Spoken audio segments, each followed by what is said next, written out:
Ba-da-ba-ba-ba. Ba-da-ba-da. Good morning, Glenn Clark Radio. I'm Glenn. He's Griffin. Busy day ahead. Got a lot to do. Glad that you are with us on the Thursday edition of the program. Today's show brought to you by our newest partner here at GCR. I've been a fan for a long time. Welcome aboard UMBC Athletics. Welcome back, I guess is the way I should say it. They've been a partner before. We love the Retrievers. UMBC basketball is back at Chesapeake Employers Insurance Arena. Get your tickets right now for some big early season matchups. The men host local rivals like Coppin State on November 30th, Morgan State on December 10th. The women face American on December 18th. Be there for game day at the Peak. Get your tickets for the Chesapeake Employers Insurance Arena right now at umbcretrievers.com. Lots to do on the program today. We will preview Ravens-Panthers. The great Brian Baldinger is going to join us. He'll be on the call for Compass Media Network's national radio broadcast of the game.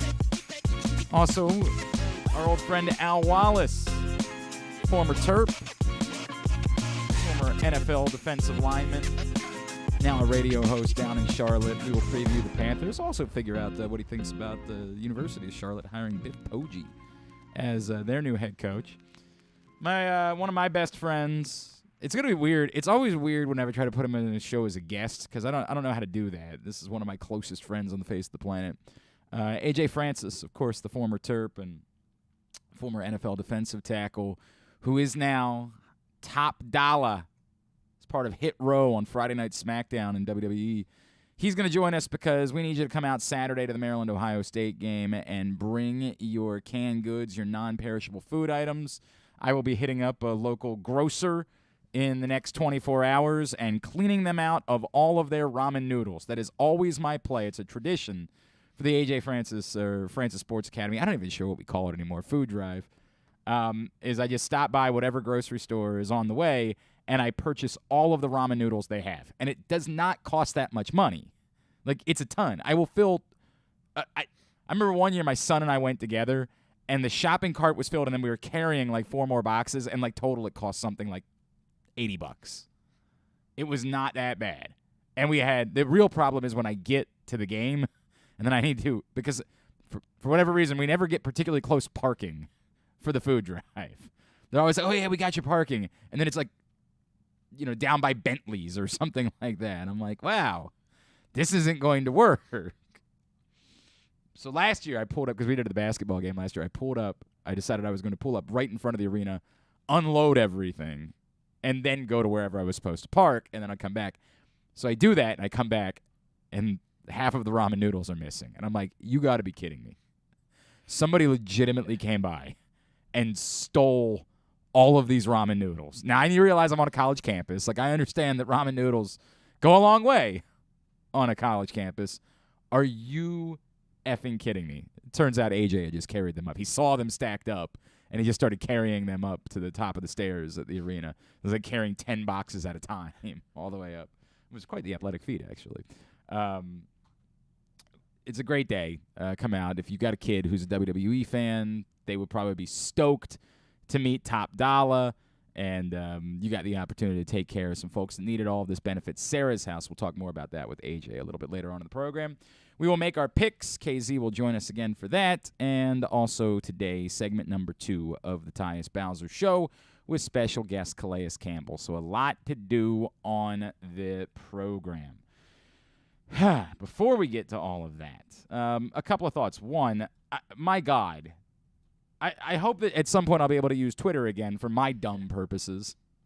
It's really awkward when I want to tweet about Wrexham, and no one cares because the ats have just been murdered by one tweet yesterday from Jacoby Jones. I also get the sense that people might have been disappointed to find out that the entirety of the conversation, which was amazing, was not Jacoby Jones crapping on the Ravens not having wide receivers. It was just sort of a throwaway after we had this unbelievably hilarious, very not safe for work conversation reflecting on the 10th anniversary of the Super Bowl. And then at the end, he throws in the line, we were talking about Lamar, and he said, if Lamar had me, Torrey, and Anquan, he wouldn't be running at all. Whatever the word, I don't remember the exact wording of it. I don't think it's that deep. Like, I think it turned into this bizarre, like, it got way more legs than I thought it was going to get. I told Griffin it was an important quote. Yeah. I was like, dude, make sure you get this, because I thought people would have a little fun with it. It took on a life of its own, and I thought, rather, the quote was, if Lamar had me, Anquan, and Torrey, he wouldn't be running anywhere. It became this entire thing, man. One, the point is, that's the best group of there's 6 different tentacles to this. There was a group of people that was trying to pretend like that wasn't even all that good of a wide receiver group. I swear to God. Like, it was one of the funniest bits I saw in response to this all night. Was like later on in the night, there's always, remember, who was the comedian that did the bit about how there's always someone tweeting something that nobody's saying, right? And like, that you watch Steph Curry play basketball, and there's always somebody tweeting like, I thought you told me Steph Curry couldn't shoot. I thought you told me he couldn't hit 3-pointers, right? Like, there was a comedian who did an entire bit about this. And it's gold, because one of the tweets that I saw last night was something like, yeah, well, that group almost lost to San Diego, and they almost lost to Denver. And I was like, oh, my God, we're trying to make it so that what a take this is. The take is that wasn't a good group of wide receivers. Holy hell. Like, we are all over the place. We will just say anything on Twitter. The point from Jacoby Jones is well taken. It's a shame Lamar Jackson hasn't had a more qualified group of wide receivers to work with. For a split second last season, he had Rashad Bateman and Hollywood Brown, who were both healthy at the same time. It was a split second, and it was the closest thing he's had to a qualified set of wide receivers. Not otherworldly, not Miami, not Minnesota. It was as close as he's had to a qualified set of wide receivers together, and it was fleeting. Unfortunately, Rashad Bateman, has had issues staying healthy. It was fleeting. Jacoby Jones' point, well taken. It would be nice if he could just have a qualified group of wide receivers. That's the funny part about the way that even we look back on that group. No, that group wasn't Randy Moss and Chris Carter either. That wasn't the best set of wide receivers that's ever been on a field together. It's as good as we've ever had in Baltimore. I understand the bar is very low. It's a very, very low bar. But the best set of wide receivers the Ravens ever had was Anquan Boldin, Torrey Smith, and Jacoby Jones together on a field. And I get it. Like, none of those guys are Hall of Famers. I think Anquan Boldin is more deserving of the Hall of Fame than he's getting credit for, and it frustrates me. But and I hope that at some point he gets there. But it is far from a sure thing that he'll ever be in the Hall of Fame. Obviously, the other dudes will never sniff the Hall of Fame. Jacoby's point is well taken. But then there was this group of truthers who was like, well, I want Lamar Jackson to run. You're reading into this too much. Jacoby Jones isn't saying Lamar Jackson shouldn't run. He's just making a point about the fact that he hasn't had wide receivers. That's it. It ain't that deep. Settle down. It was a silly, fun little thing that he said. It's a shame Lamar Jackson hasn't had a better group of wide receivers to work with. That even if he could just had something that resembles the group that the Ravens had in 2012, my God, how much better would that be? So I appreciate that I think most of you understood that. I think most of you understood what Jacoby Jones was trying to say. I feel like a few of you did not. I feel like some people just want to scream and lose their minds on the internet about anything at all. And it's what a world we live in. What a world we live in when we can't just have Jacoby Jones making a statement that seems about as honest as possible. It'd be nice for Lamar Jackson to have had better wide receivers. Agreed. The good news for the Baltimore Ravens was on the injury front. both Mark Andrews and Gus Edwards did participate in practice yesterday. Both were limited participants in practice, but both participated in practice yesterday. And that would make you inclined to believe that both are going to play on Sunday. If they're practicing, even in a limited capacity on Wednesday, that leaves you with the belief they're probably going to be on the field. If there is some sort of lingering concern, I could see why some of you might say, hey, it's the Panthers, maybe no rush. I get it. I understand what you're saying. But as always, this is it's always more simple than you try to make it out to be. Either a player is healthy enough to play or he's not. If he is, he plays. If he's not, he doesn't. We try to overcomplicate things. That's the way that it goes. The fact that both of those dudes were on the field in any capacity at all yesterday would lead you to believe that they are on track to end up playing on Sunday. It is not a certainty. We will find out. I always get wary of saying something like this only to turn around and find out that those guys aren't practicing today, right? That like something went wrong yesterday and one of those guys isn't practicing today. As long as they continue to be on the practice field today and tomorrow, I think it's a relative certainty that they will play. If you get to tomorrow and suddenly Mark Andrews isn't practicing, then you have real reason for concern. But the fact that they were both out there yesterday makes you believe that they are likely to play on Sunday. So I feel like there was one other. Oh, yeah. You know what? There was one other thing I really did like. By the way, Justin Verlander and Sandy Alcantara win unanimously the Cy Young Awards. So there's that. By the way, I kind of missed the Teoscar Hernandez thing. It's a nice move. I don't know what the Blue Jays doing. What the hell is that all about? That doesn't make. Was he due money and they didn't want to pay him or something? I guess that's possible because he was an all-star, right? I mean, he was. Or he had been. He was definitely an all-star. This is a very weird bid for me. I don't know what that's all about. Great pickup for the Mariners. It's one more dude out of the AL East. I think I like that, unless the Blue Jays are just clearing money because they're going to spend it on somebody else. I don't know. Very, very weird. Very, very weird. Not sure what to make of it. Yeah, not sure. The other tweet I really liked yesterday. There was something I saw going around on Twitter. I just appreciated it, and maybe I'm the wrong person to comment on it because I am very, very white. I am the whitest man alive, and I don't care how I can't tell anyone how to feel about anything. But Patrick Queen responded to a tweet yesterday, and I really enjoyed it.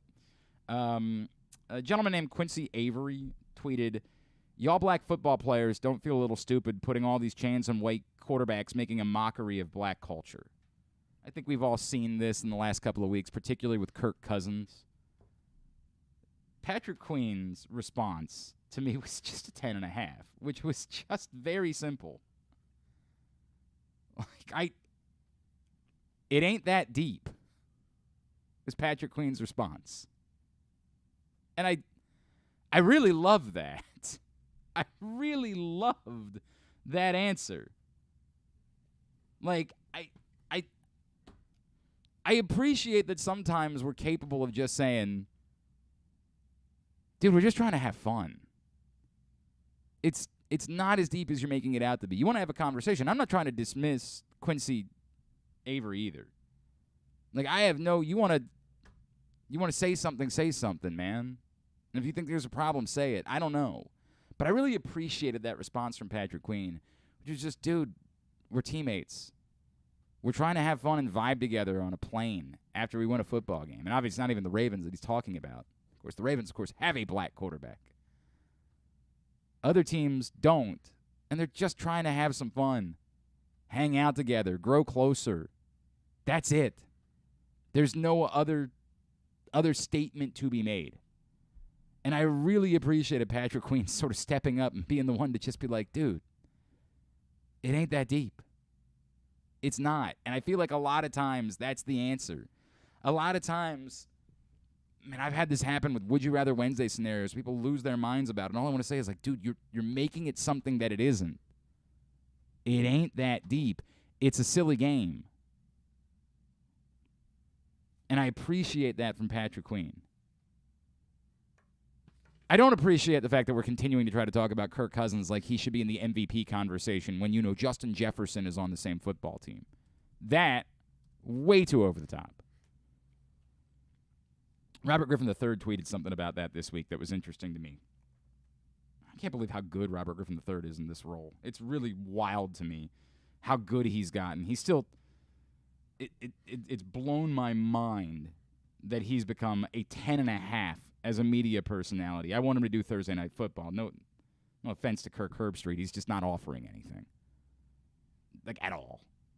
I mean, nice enough guy, still good at college football, but he just offers nothing on the Thursday Night Football broadcasts. Robert Griffin III tweeted, "The Vikings are real. People don't believe in them because they don't trust Kirk Cousins despite his 5 game-winning drives this year. Fine. Trust Justin Jefferson, trust Dalvin Cook, trust Zadarius Smith, trust Patrick Peterson. They're 8-1 and having fun. That's dangerous." I have no beef with that. I can't tell you if the Vikings can win the NFC. If I had to bet, I would say they won't. But I can't tell you who's going to. And I think they have about as good a chance as anyone does. I mean, truthfully. I know they lost to the Eagles, but I think they have about as good a chance as anyone. There's no one in the NFC that I particularly trust. Even the Eagles, as they were undefeated, we were saying, yeah, but they've never really done it before. I think we're so used to in the NFC there being these behemoths. Aaron Rodgers, Tom Brady. In more recent years, obviously, he was in the AFC for a long time. Even when Matt Stafford showed up in L.A., they looked like kind of a super team. And this year, we just don't see it. So now you're looking at teams like the Vikings, and you're saying, yeah, okay, but like it's still Kirk Cousins. And I agree, it's still Kirk Cousins. And you don't get to play every game at 1 o'clock on Sunday afternoon. Like at some point, you're going to have to perform well in a primetime game or in a game that the entire country is watching. And that hasn't always been good for Kirk Cousins. He is playing well. Nobody is debating that. But it's way easier to play well when you're throwing the ball to Justin Jefferson. Which goes back to the thing that I was kind of losing my mind about earlier in the week with the wide receiver position. That all we ever want to do is talk about the quarterbacks. We just want to... Boy, it's so weird how Tua Tagovailoa has gone from being pedestrian to being... this guy that we're talking about as an MVP, while Justin Herbert went from being an MVP to a guy that we're talking about as a bum. Huh. That's crazy, right? Instead of saying, boy, I know what happened. One guy got all the wide receivers, the other guy lost all of his. It's not hard. It's the wide receivers, stupid. And it goes back to why it is that I think Justin Jefferson deserves to be actually in the MVP conversation, and with no disrespect to Kirk Cousins, who's played well, is more deserving of being considered for MVP than Kirk Cousins is.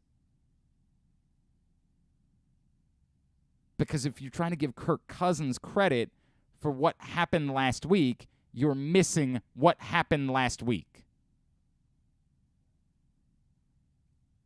That goes back, obviously, to the conversation that we had with Jacoby Jones and what he said about Lamar Jackson, the wide receiver position. It's just mind-numbing to me. But I appreciated that tweet from Robert Griffin III because, again, we're in a weird place. Running the ball has mattered in the NFL this year. I don't know. Maybe at the end of the day, it's ultimately going to be the Chiefs have Patrick Mahomes and LOL Patrick Mahomes wins. Maybe that's how this whole thing plays out. Maybe we get to January and they score 40 points a game because Patrick Mahomes is throwing it everywhere, and they steamroll the entire AFC and win the Super Bowl. Maybe it defaults to that. One team has Patrick Mahomes, everybody else doesn't. But running the ball has mattered. Playing defense has mattered. It's been kind of a weird year in the NFL in that way.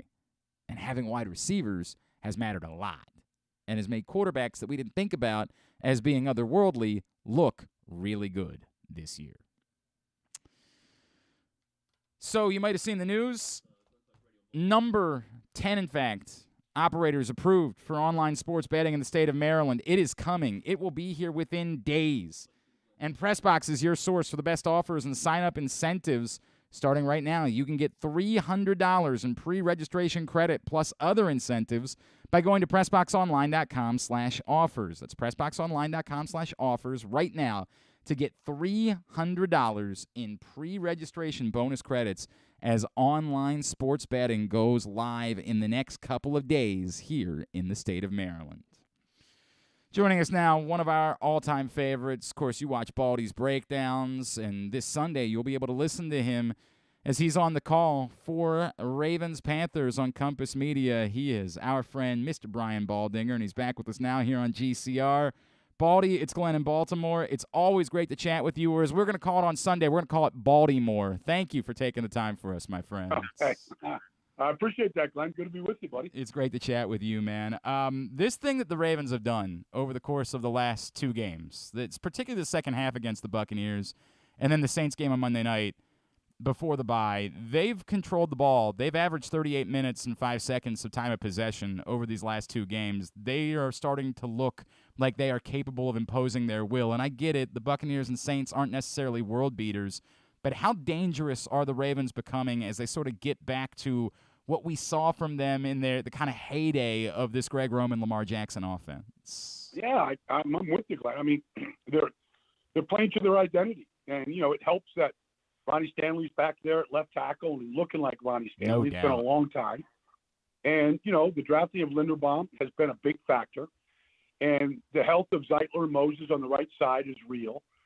And so, they've got the horses up front. Kenyon Drake has been a real pleasant surprise. I don't think, he's been around the league and made a lot of stops here, but, he looks pretty good right now. And, Lamar loves this offense.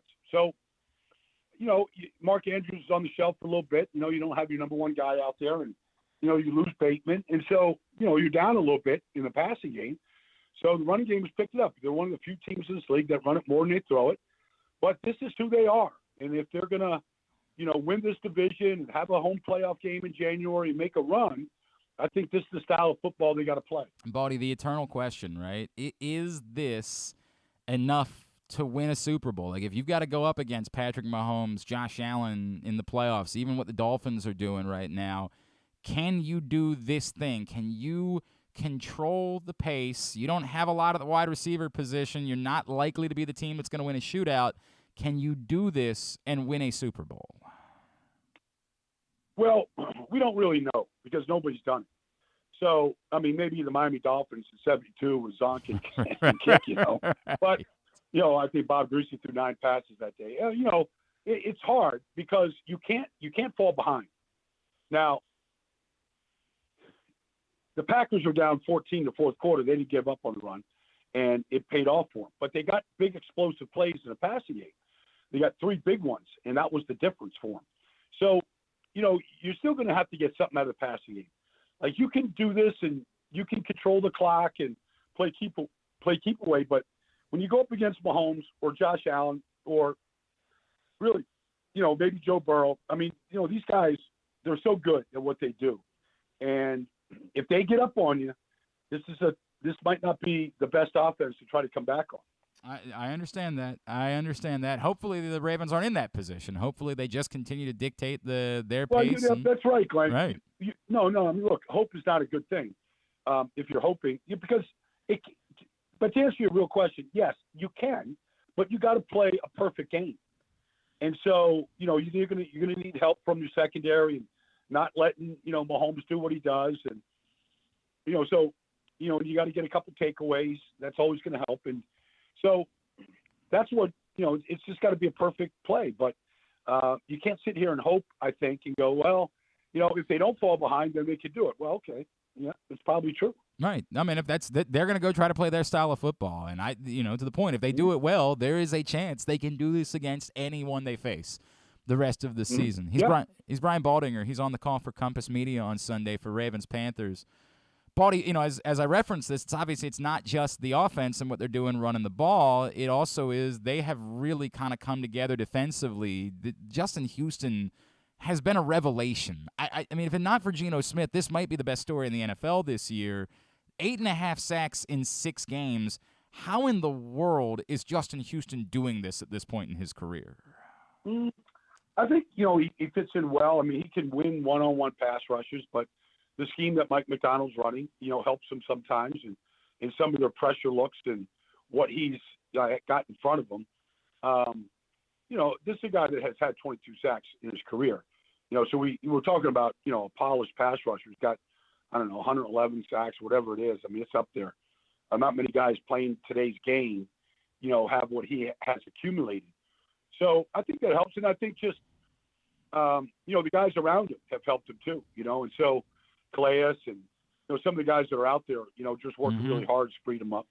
But, it's always I think getting Roquan has really helped Glenn.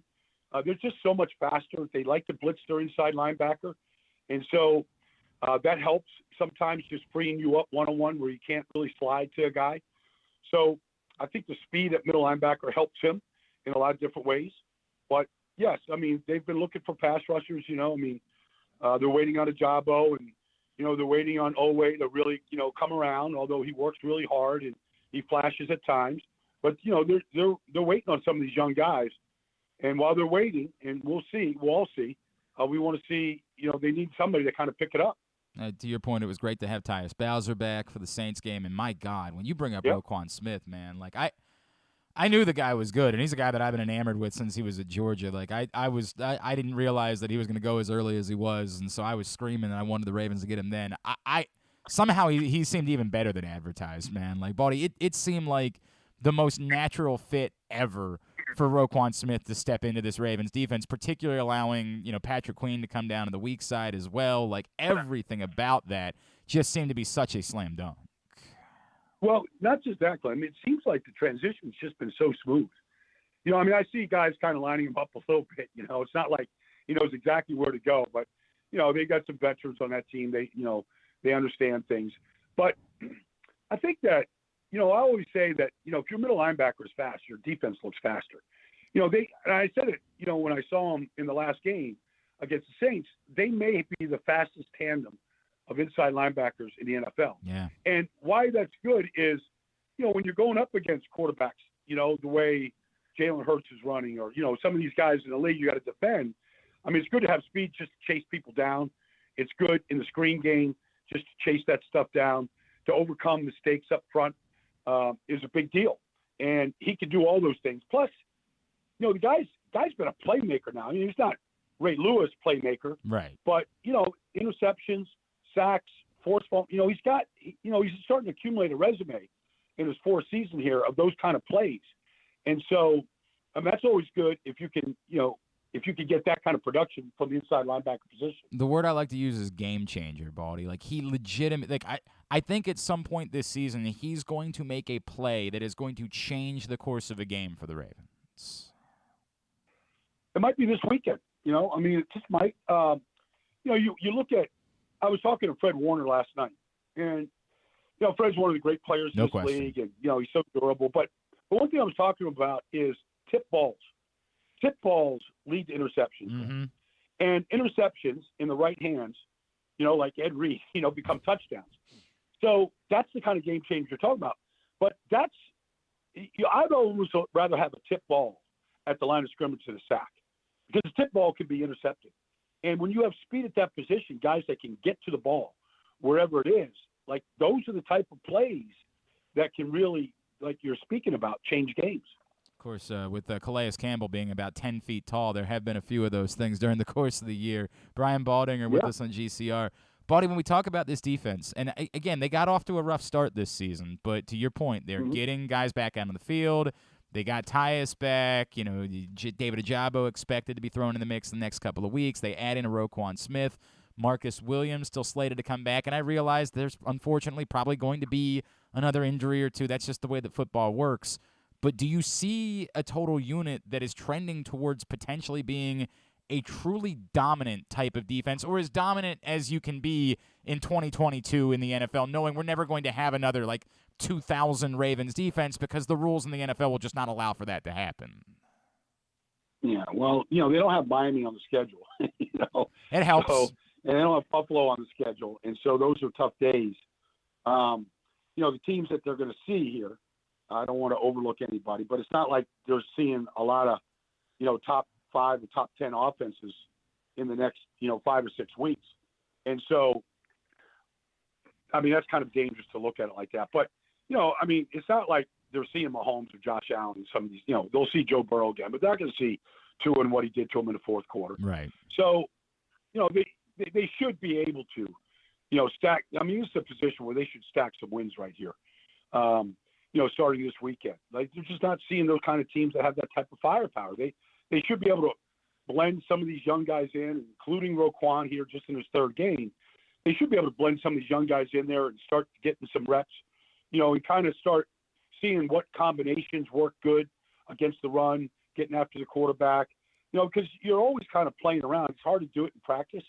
So they're going to have a lot of bodies at their disposal, hopefully, and then it's just a matter of what kind of packages you're going to put out there for what kind of game plans you want to put together. So there is another team, not trying to be completely dismissive, because you've got to prepare for both teams on Sunday. You've got a broadcast to do.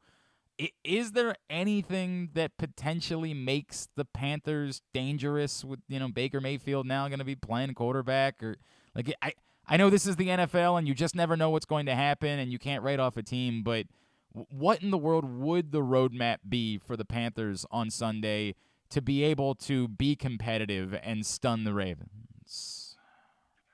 Well, they have a very good secondary. I mean, they got 3 guys, taken at the top of the draft at corner. Dante Jackson's a hell of a football player. C.J. Henderson was a 15th pick in the draft. They've got guys that can man you up, okay? Now the Ravens are coming in with a power running team, so that might not play. But, if you get an interception or 2, who knows? Look, Dante Foreman has been better than Christian McCaffrey. I mean, it's just facts. I mean, the way he's played with this offense. The offensive line, they put a lot into it. Big Ick over there at left tackle, Taylor Moton. They've got a good offensive line. And Baker's had success against the Ravens. And, look, Baker's not played well this year. There's no secret to that. I mean, watch any game. He hasn't played well. But it doesn't mean he can't play well. It never looked like it was a good fit. He was late getting there, learning a new offense. Everybody's learning a new offense, new system. Like, it just hasn't gone well for him. But I know Baker a long time, since he was at Texas Tech. Like, this guy is a fiery competitor. If I was a Raven fan and this game is close, Glenn, in the fourth quarter, like it's a 6-point game, like I'd be holding my breath if I was the Ravens, because like Baker, that's how he plays. He plays with emotion. He's looking to prove to the whole world that he can still be a starting quarterback in this league, no matter where it is. Like, if that game's close to the fourth quarter, like, that guy's capable of throwing the ball deep, making a play, extending plays. He can do all those things. He's done it against the Ravens, going back to his rookie year. He took the Ravens to the brink in the final game of the season in Baltimore. Yep. So he's had success against this team. He doesn't fear them. And so he's getting a chance after being shelved and, a lot of stuff going on. But coaches being fired. I mean, it's drama-filled. But you kind of want to put this game away early if you can. Baldy, before I let you go, I have been just losing my mind this week. I'm infuriated that we don't allow wide receivers to be in the NFL MVP conversation, that we just decided that only quarterbacks can be. And I don't want to be dismissive of Kirk Cousins because I think he's played well. But I watched that game on Sunday. Why in the world would we not be talking about Justin Jefferson as being potentially the most valuable player in the league? And I felt the same way a couple years ago when Stephon Diggs showed up in Buffalo and Josh Allen went from being pedestrian to being the best quarterback in football all of a sudden, to take nothing away from him. And there's an argument about Cooper Kupp a year ago. Why can we not talk about the wide receivers as potentially being the most valuable players? Because Jesus Christ, what Justin Jefferson did might have been the most amazing thing I've ever seen on a football field. Yeah, well, I mean, Tyreek Hill. Correct, 100%. I mean, he might break Calvin Johnson's record this year of 2,000 with 2,000 yards or more receiving. He didn't have a big numbers game last week, but his numbers come in bunches. I mean, he blocks really good in the run game. He's really good. But yeah, I don't know why. It's like why can't corners be the first player taken in the draft, Glenn? I mean, we kind of get stuck on certain things. Yeah. But corners. If you've got a shut down corner. I mean, if you're a Sauce Gardner, why can't he looks pretty good. Right. He looks better than the guys taken in front of him, I'll tell you that. Yeah. And, the Jets are are kind of a revelation in this business in big part because of how he's just shutting people down every week. So I think I'm with you, Glenn. Like, all those things should be open to discussion. Jesus, man. Justin Jefferson is unbelievable. Baldy, I know, of course, Yes. Compass Media on Sunday and at Baldy NFL for all of Baldy's breakdowns. But what else can I plug for you? Podcast, the whole thing. What else can we get a plug in for? Yeah, podcast, with Carl Dukes is going really, really good. We're having a good time. Everybody's kind of listening and paying attention. But, I work for Sky Sports in London and Fox Sports. And so, if you're a football fan, you can find me in a lot of different places, Glenn. There's no doubt, and everybody does. Brother, always appreciate you. Always love the time we get to spend with you, man. Thank you for doing this. I can't wait to get Baltimore Sunday, Glenn. Looking forward to it. Looking forward to it, man. But Brian Baldinger checking in with us here on GCR. Appreciate you, dude. Thanks, Glenn. Brian Baldinger from Compass Media is where he's going to be on Sunday for Ravens Panthers. Of course, Baldy's breakdowns, the absolute best. I mean, I know everybody does their own film stuff on Twitter now, but no one does it like Brian Baldinger's done it, and he's done it for a while, and he is the king. Appreciate Baldy spending some time with us. I'm not going to stop. I'm going to end up chasing away listeners because I'm just going to keep bringing up the wide receiver thing all season long. Wide receivers should be able to be MVP. Wide receivers should be ahead in certain circumstances of their quarterbacks. I don't feel quite as strongly about – I think Tua's played unbelievably well. I don't think it's all Tyreek Hill. I don't think it's surprising that Tyreek Hill shows up and suddenly Tua looks like a different type of quarterback. I think Tua is more deserving of being in the conversation than, say, Kirk Cousins is. There is an MVP candidate in Minnesota, or a guy that should be an MVP candidate. His name is Justin Jefferson. And I really wish that we would all be willing to discuss this in adult ways and not just say, quarterback, good team, quarterback, you're the MVP. Wish that we could have a more complex discussion of what a certain player at a certain position brings to a football team and how if you didn't have that player, and the best way I can describe it, and I can't, prove this mathematically, but if Kirk Cousins was throwing to Devin Duvernay and Demarcus Robinson, do you think he would be in the MVP conversation? But if insert quarterback name here, if Ryan Tannehill was throwing the ball to those cats, Justin Jefferson, and take nothing away from Adam Thielen, who's obviously still very good. He ain't Justin Jefferson, but he's very good. Do you think maybe the Vikings might still be quite successful if they had another quarterback? I'm not saying that they'd be very successful if they had any quarterback. I don't know if Drew Lock would be able to do it. But if they had another competent quarterback, do you think maybe the Vikings might still be able to find some success? It's the wide receiver. He's the guy. The whole him thing, he's him. No offense. This is not me. I'm not trying to take shots at Kirk Cousins. He's played well. Nobody's denying that. But MVP, most valuable player. Come on. How hard are we trying here? Today's show.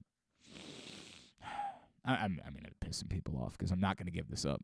This is going to be my thing. Get used to it. We're going to end up talking about it every day. Bring it up with every guest.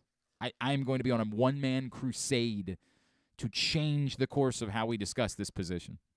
Today's show is also brought to you by, how about Glory Days Grill? We just had them stop by the studio yesterday. Oh, that was so wonderful. I feel like Griffin snuck out of here with a lot of it. I looked outside. I'm like, where'd all the Glory Days food go? And I think somebody said I think you said it was okay, right? I mean, it was weird. I mean, somebody said I think the mac and cheese bites are still here. Well, I didn't. They're not for. I don't know what's going on. I have no idea. All I know is that I saw Griffin sneak off. There definitely wasn't any butter cake left. Yeah, the Comfort Classics are available this winter at your neighborhood Glory Days Grill. The twisted ribs and wings, the winter spinach salad. I did keep that for myself. I did not allow anyone else to have any of that. The citrus salmon, the mac and cheese bites, the meatloaf, Mr. Richards meatloaf, and Griffin inhaled the bourbon butter cake, the warm butter cake topped with vanilla ice cream, house-made bourbon sauce, candied pecans, and powdered sugar. It all pairs well with a blood orange bourbon cider or the devil's backbone cranberry smash. I'm still thinking about it. Day later, GloryDaysGrill.com is the website. Get your order in. Try the new Comfort Classics menu at your neighborhood Glory Days Grill. When we come back in, let's talk a little bit more. As I said, there is another football team playing on Sunday. As dismissive as we might be about them, what could make them dangerous? Let's find out. Our buddy Al Wallace, the former Terp, is going to join us from down in Charlotte. It's Glenn Clark Radio.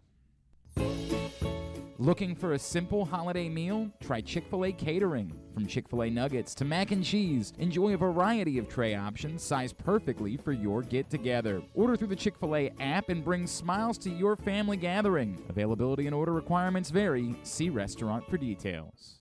UMBC basketball is back at Chesapeake Employers Insurance Arena, and tickets are available now at umbcretrievers.com. Don't miss any of the great early season matchups as the men take on local rivals Coppin State on November 30th and Morgan State on December 10th, while the women square off with American on December 18th. Experience the excitement of game day at the Peak by getting your tickets right now to come see the Retrievers at Chesapeake Employers Insurance Arena. Lock yours in at umbcretrievers.com.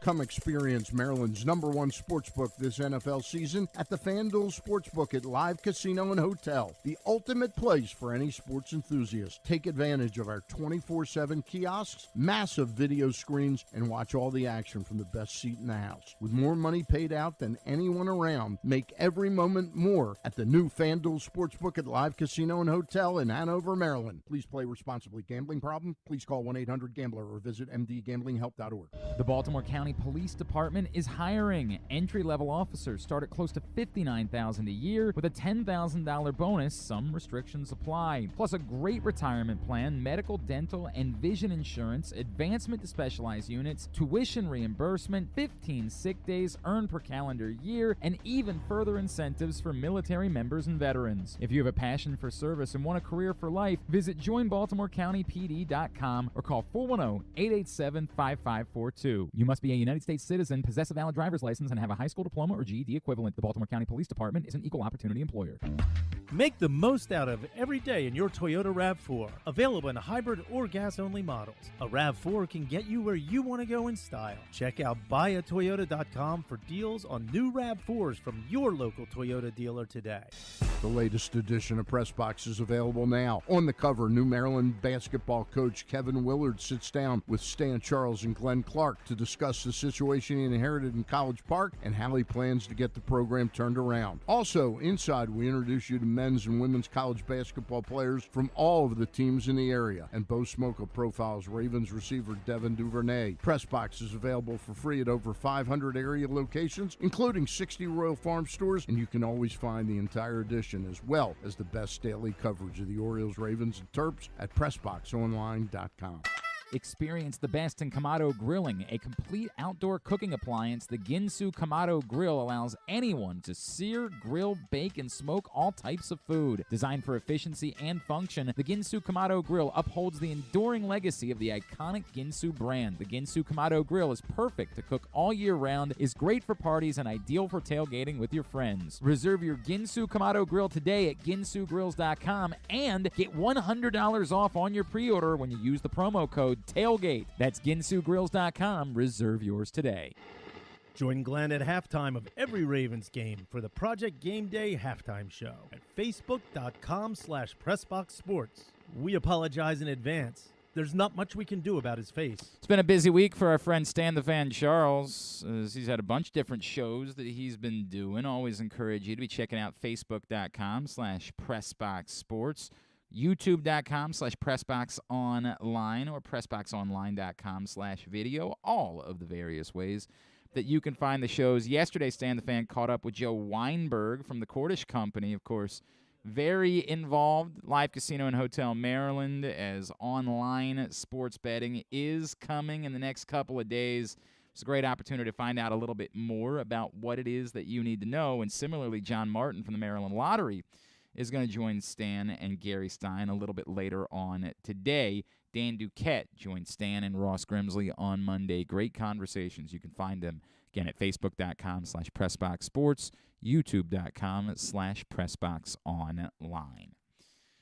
Continue along here on a Thursday edition of GCR. It's time for us to preview the Panthers, who do indeed come to Baltimore on Sunday. Yes, I know you guys are probably being a bit dismissive of Carolina, but this is the NFL, and every time we do this, we end up looking quite stupid because they can be far more of a threat.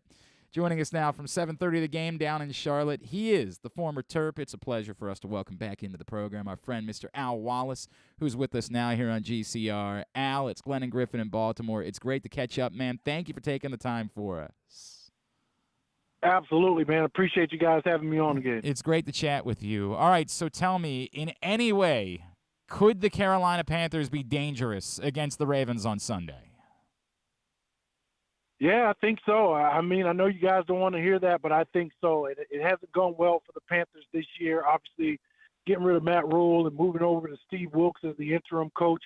Look, this team plays hard for Coach Wilks, and they are very motivated by his style of coaching. And what they've done over the last couple of weeks is run the ball well. They play solid defense, find some turnovers, and that can be dangerous for the Ravens coming off of the bye week. And if the Panthers can get out there and keep that formula the same, they're going to be competitive. All right, but Al, now it's just you and I. Nobody's listening, right? Like, but not really, right? Like they're not really going to be dangerous, are they? They're a good football team. For whatever reason, they've not lived up to expectations. They have a solid roster, a lot of good young players. The record, is not good. It is what it is. It's not very good. And Baker's going to get the ball. He's going to be back out there. He's been prone to turn it over and not playing well at all before his injury. But that young defensive group led by Brian Burns and Derek Brown was really solid interior linemen. They can play some football. So they're a sneaky team. I think if you look at their record like you started, if you're dismissive, they can sneak up on you and find themselves in a tight football game. Why did it look so bad with Baker to start the season, and what might change as he moves back into that role? Like, why is it possible that it's not? Because Al, he was atrocious to start the season. I have to admit, we've seen Baker play well at times here in Baltimore. We've seen him play well against the Ravens, frankly, and when he showed up in Carolina, it was my belief that this guy wasn't done, that he might have something left to offer. And what we saw earlier in the year was the exact opposite of that. He stunk. Why was it so bad to start the season, and how could it be better this time?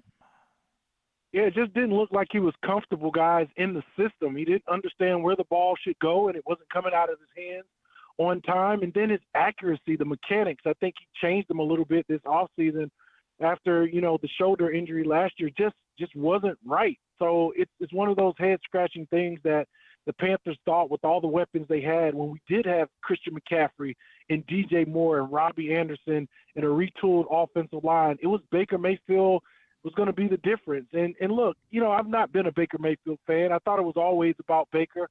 I thought he brought that chip on his shoulder, that he needed to prove that he was kind of done wrong in Cleveland and traded here to the Panthers. But it's been ugly. It hasn't worked out. He's not on the same page as Ben McAdoo. And my hope for Baker is that he's been humbled a little bit by P.J. Walker and this team and how they rallied around a guy who was really, out to pasture. He was really going to be done, the fourth guy on this roster after training camp, and then all the injuries happened. So hopefully, and that's a tough one for Baker Mayfield, that he's eating a little bit of humble pie here, and he can go out there and just stay out of his own way and let the talent around him win these games. He is the former Terp, Al Wallace. 7:30 The Game down in Charlotte. He's with us here on GCR.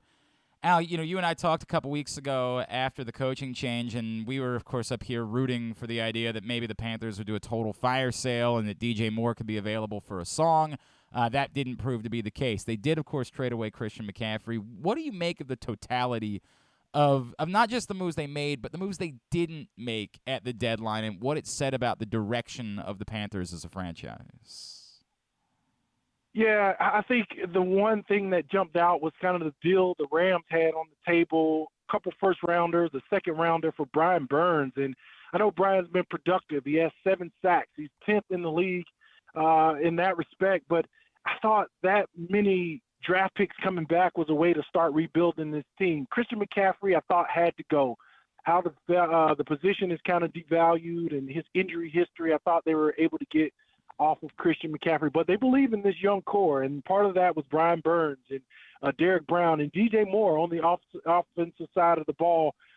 He's been through so much, man. We watched him with the Terps. He had the quarterback carousel there with all the injuries, and his pro career has been much of the same, but I believe they feel strongly about DJ and what he could be, that number one option that they haven't had for a very long time, since maybe Steve Smith and that regime. Want to catch up with about a couple of guys that we care about here locally, the first being an old friend of ours, Bradley Bozeman, who, I was a little bit surprised that he didn't immediately kind of get thrown in the mix. It seems like they have been better off along that line since Bradley Bozeman has moved into that job. Yeah, it was philosophy, guys. Look, the philosophy was that they needed to get better in pass protection, and for whatever reason, they thought Pat Elflein was the better pass protector. And Bozeman was really the road grader, the big physical center that was going to do a good job in the running game. Well, they were right. And this team has improved. That running game has improved dramatically with Deontay Foreman and Bradley Bozeman being inserted into that lineup. The guy is an absolute stud. He's one of our favorite people here in the Carolinas for what he's brought to the table as far as some of the, the things as far as the charitable contributions he and his wife, Nikki, have been able to provide. I love the guy, and he's made, done wonders for that offensive line. You guys really are fortunate to have him down there, man, and her as well. They are an incredible group of human beings, and we miss them deeply up here. The other guy is a Baltimore native, and this is interesting to me. Ian Thomas got, there was a lot of hype, and he wasn't terribly productive, and yet the Panthers rewarded him with a nice contract. Tell me about what it is that Ian Thomas brings the Panthers and why that franchise wanted to make sure they kept him around despite the fact that nothing about his production necessarily jumps off the page at you. Yeah, and he was listed as one of the core guys, and the production has not been there. He's probably averaging maybe 1 or 2 targets a game. Look, he's a better run blocker. He's a better blocker than he is a pass catcher. And I think he has the skill set. He definitely has the skill set. This offense, through 2 kind of coordinators now, hasn't been set up for the tight end. They just don't utilize that position the way other teams do across the NFL. So you have Tommy Tremble, who's probably catching more passes than Ian, but he's big, he's physical, he's athletic. I remember him being the backup to Greg Olsen, and Greg went out a few games, and he was extremely productive, but it just hasn't been tailored to his skill set. And I think they're just going to use him as a blocker, and it was kind of curious to us why he got that new contract. They decided to keep him around, but he's an inline blocker, and I think that's what it's going to be here, at least, for the remainder of this season. Al, give me the roadmap on Sunday for the Panthers to come to Baltimore and beat the Ravens. How does the game have to play out for them to have a chance to do this on Sunday? Yeah, it's gonna be about keep away. It's gonna be about keep away for that offense. Can they control the line of scrimmage, eat up that clock, keep the ball out of the hands of Lamar Jackson, that running game? Still waiting to see, I guess, Mark Andrews possibly coming back. But if they can keep the ball away from that offense, do what they did last Thursday against the Atlanta Falcons and dominate in the running game to the tune of 230-plus yards, then they have a good chance of hanging around. The defense will find a way to make plays. Going to probably get Jeremy Chin back. That run defense is improved with Derek Brown in the middle. Frankie Louvu and Shaq Thompson are healthy, but it's a keep-away game, guys. Can they keep it out of the hands of Lamar Jackson? I just don't know if they have an answer for him once he decides to become a runner in that offense. He's one of the most dangerous weapons in the NFL. Hey, Al, before I let you go, I wondered if you had a thought about if a guy that we know really well up here is now headed your way, and that's Biff Poggi, who's going to be the new football coach at the University of Charlotte, and had an incredible run at Gilman here on the prep level, and then built St. Francis in Baltimore to be a monster at the national level. He is a fascinating human being. Not the typical path to becoming a Division I head football coach necessarily. What was the reaction to the hire down there? Do you know anything at all? Did you have any kind of reaction personally about Biff Poggi being the guy that Charlotte tapped to be their new football coach? Yeah, I kind of got the information, or we started getting the information during my show in the 2 o'clock hour there here on 7:30 The Game. And it was one that we didn't see coming. I mean, it was a name that I'm not familiar with. I know he's done a great job and getting a lot of credit from, Jim Harbaugh up there for getting that program where it is today. Been there for 3 years, but I'm the color analyst for Charlotte 49er football, and I've been here through Brad Lambert and through Will Healy, and now with Biff coming in, it's a good program, a lot of resources here. The fan base is thirsty for a coach that can just revitalize this team that's so young, only 10 years of the program. So I'm excited to see Coach, get in here and see what he can do. But I've been trying to do my research and read up on him. I know they're going to have a press conference next week, I should say, that I'll be a part of and get in there and get my eyes on him. But what I've seen so far is what you talked about, rebuilding, the programs there in Baltimore. And he was a hedge fund manager, so we'll see what the X's and O's look like. But I know that he's a well-respected guy, and this program needs it. So I'm going to be excited to work with him. You're going to be all right if, he takes the broadcast crew out for dinner. You're going to be okay. He's got plenty of He didn't take this job because he needed the money. I promise you that, Al. That is not the case. Hey, if we need you, I know you're, you're no longer, I don't want to give away your age, Al, but if we needed you on Saturday against Ohio State up here, because we could use all the help we could get at this point at the University of Maryland. It's been a rough couple of weeks. Any chance that you could give them at least a couple of downs, a couple of snaps to help out?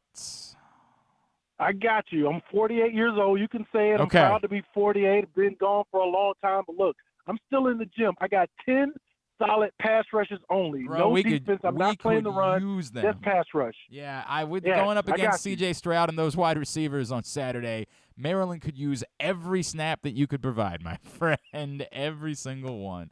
Al Wallace. I wish, man. Man, boy, it'd be really nice. At 96 A Wallace on Twitter is how you follow him. Of course, 7:30 The Game down in Charlotte. Dude, it's always great to catch up with you. Thank you so much for taking the time for us, man. Absolutely, man. Appreciate you guys. Enjoy the rest of the day. Al Wallace, the former Terp, checking in with us to get us ready for Ravens-Panthers on Sunday. Winding down for hour number 1 of the program. It has also been brought to you by the Baltimore area Chick-fil-A restaurants. If you're looking for a simple holiday meal, try Chick-fil-A catering. From Chick-fil-A nuggets to mac and cheese, enjoy a variety of tray options sized perfectly for your get-together. Order through the Chick-fil-A app and bring smiles to your family gathering. Availability and order requirements vary. See restaurant for details. Time for us to make some picks. KZ joins us next as we take a look at this week's slate. It is Glenn Clark Radio. Experience the best in Kamado Grilling, a complete outdoor cooking appliance. The Ginsu Kamado Grill allows anyone to sear, grill, bake, and smoke all types of food. Designed for efficiency and function, the Ginsu Kamado Grill upholds the enduring legacy of the iconic Ginsu brand. The Ginsu Kamado Grill is perfect to cook all year round, is great for parties, and ideal for tailgating with your friends. Reserve your Ginsu Kamado Grill today at ginsugrills.com and get $100 off on your pre-order when you use the promo code TAILGATE. That's ginsugrills.com. Reserve yours today. UMBC basketball is back at Chesapeake Employers Insurance Arena, and tickets are available now at umbcretrievers.com. Don't miss any of the great early season matchups as the men take on local rivals Coppin State on November 30th and Morgan State on December 10th, while the women square off with American on December 18th. Experience the excitement of game day at the Peak by getting your tickets right now to come see the Retrievers at Chesapeake Employers Insurance Arena. Lock yours in at umbcretrievers.com. Another Orioles season is in the books, and the Bat-Around was there every step of the way as the Birds posted their first winning season in 6 years. And after promoting 2 #1 overall prospects in Adley Rutschman and Gunnar Henderson, Mike Elias has said it's liftoff from here. Hi, I'm Paul Valley, and along with my co-host Zach Goodman, we'll be here every Saturday from 10 a.m. to noon all off season, discussing every signing, trade, and waiver claim as we navigate the cold winter months that lead to spring training. You can watch us at youtube.com/PressBox Online and Facebook.com/PressBoxSports, or listen live at PressBoxOnline.com/radio. And if you miss a show, you can find us anywhere you get your podcasts. So tune into the Bat Around with Paul Valley and Zach Goodman every Saturday from 10 a.m. to noon right here at PressBox Sports. Stan the Fan here, welcoming back one of my favorite sponsors, the Costas Inn. And everybody around Baltimore knows the Costas Inn is a great place to go and grab crabs, steaks, salads, soups, whatever's on your mind to eat in person. But did you know that the Costas Inn has upped their game? They are now one of the premier takeout places in Baltimore. Give them a call now to order your food, 410-477-1975. That's the Costas Inn over 4100 North Point Boulevard.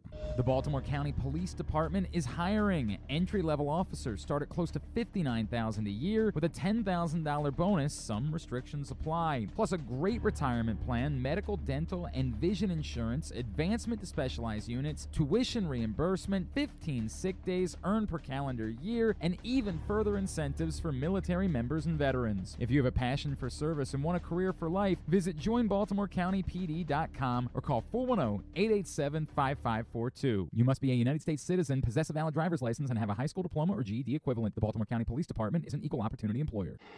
If you can't listen or watch live, you can subscribe to the show via Spotify, Amazon, or Apple Podcasts. Leave a 5-star review while you're there. Or, if lying isn't your thing, we'll take a 3.5-star review too.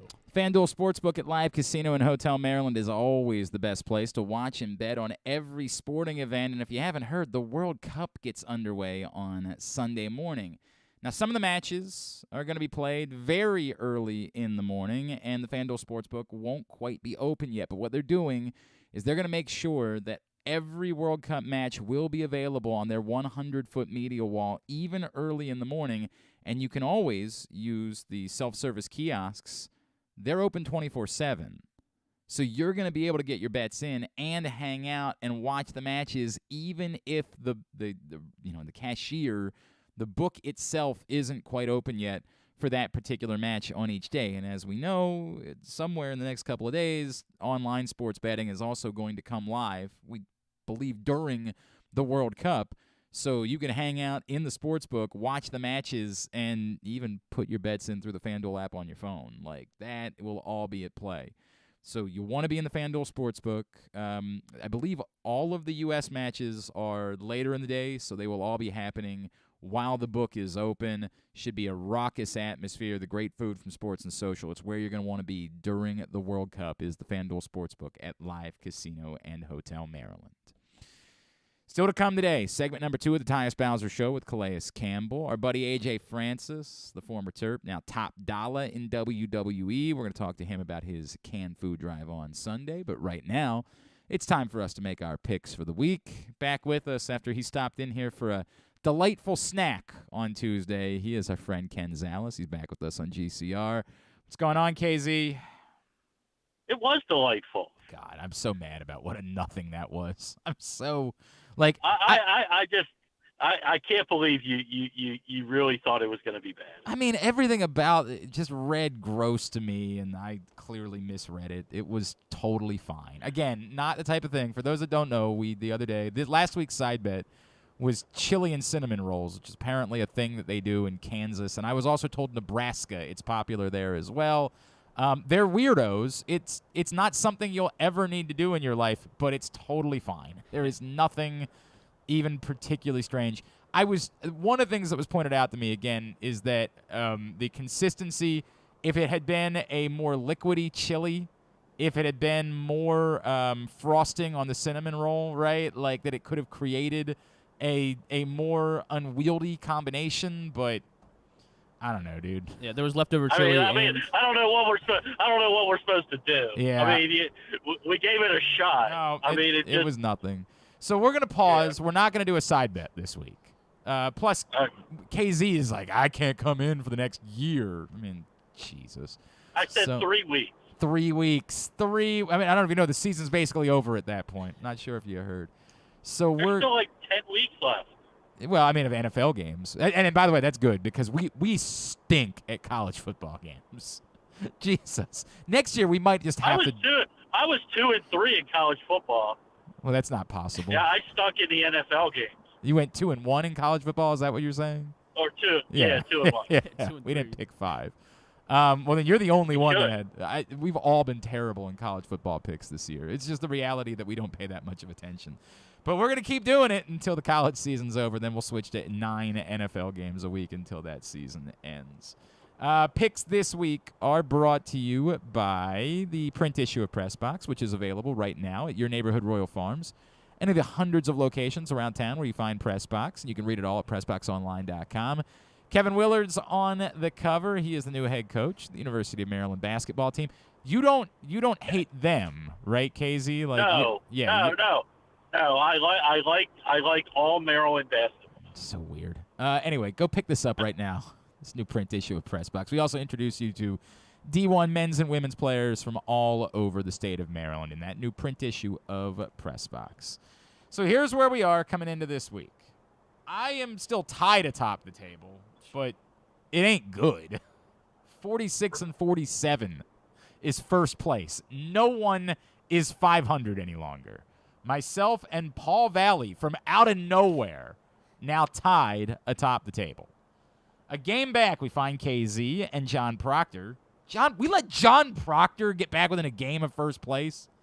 God, that stinks. They're both 1 game behind at 45-48. Kyle is 3 games back. Griffin is 4 games back, which doesn't seem that bad, but he is also the vice worm at the moment. Griffin is in second to last place. The good news for him is he's 8 games clear of Andrew Stetka, who's all but clinched being the worm. And, of course, the loser of our contest has to come in here, has to eat a worm burger as prepared by our guy in Tim in Bel Air. Tim, who has a son who's a giant and might have been who Tyus Bowser was referring to when he's talking about large young kids. Tim and I meant to tweet him back last night. I absolutely think it's possible that's who Tyus was talking about. Tim is going to prepare the worm burger for us. And then the person that loses also has to dress like the worm Dennis Rodman from Dennis Rodman's wedding dress era. We'll also have to perform the worm a la Scotty Too Hottie. And then because they're going to have to perform the worm, whoever they give the worm to gets their heat back by delivering a Rikishi-style stink face. It was asked of me at one point, will the person delivering the stink face have butt cheeks out like Rikishi did? I would say that's up to the person delivering the stink face. That will be their choice as to how much butt cheek they want to have involved in this process. It's up to them. That's what's at stake. Now, the infuriating part about Griffin falling into second to last is that when that happens, Andrew Stetka sends me his picks. So I am going to do everything in my power to not look at the other picks. I'm going to make my pick without having seen Andrew Stetka's first pick, and then I'm going to do my best to not see the other ones. This is going to be difficult. I need you to get out of second to last place so that he may never send me his picks again. I'm trying to. Seriously messes with me. I promise I'm trying. Let's go. Where are we headed first? First, Navy. Once again, they are going to Central Florida to take on the Knights. Not the Golden Knights, just the Knights. And it's an early kick, 11 a.m. on ESPN2. Navy at number 20 UCF. UCF laying 16.5 at 11 a.m. against Navy. This is really tough, right? Like, you're inclined to want to pick Navy because they just came away with a huge cover last week against Notre Dame that none of us saw coming. Do we know who's playing quarterback for Navy this week? I don't know if Xavier Arline is. I assume he's still sidelined, and they could be down to their third quarterback. I hate this. I really hate everything about this. UCF. I mean, they played really well. I get it. That was unbelievable what Navy did in the second half against Notre Dame, but I just can't bite. UCF. Yeah, this isn't hard for me. I mean, it's UCF. I mean, Notre Dame basically stopped playing the second half. They blew Navy out in the first half. It was nice. Let them come in. They're gonna make it look good for TV. Everybody's happy. Yeah, I mean, it was on Veterans Weekend. You're really trying to sell that Notre Dame conspired to let Navy come back in the second half of that game. They stopped playing. Jesus. Come on. everybody just stopped. They stopped playing. They didn't do anything they did in the first half. In the second you're half, taking away like Navy played really well defensively in the second half of that game. Okay. Look, I love the Naval Academy of quite, all the Maryland schools. Quite the bit.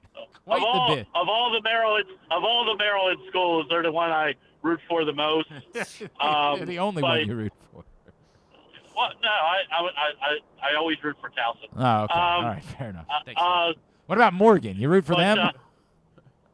Sure, I'll root for everybody, just except not Maryland. Except the DC team. Wait, what is this bit? What is this bit? It's a great bit, though. You got to admit. No, it's a very confusing bit. It's really not. Anyway. When the Maryland women play Baylor on Sunday, who are you rooting for? Maryland women. The DC school? Is that who you're rooting for? The DC school. God. I like Brenda.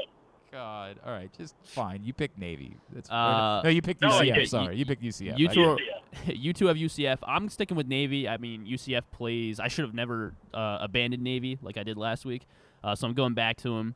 UCF plays a lot of close games. They lost to ECU a couple weeks ago. I don't know if they're. I mean, I think they can win, but 16.5 is a lot. Do you know how difficult it is to keep your hand over the rest of these picks and try to I'm gonna have a very tired arm here in a second.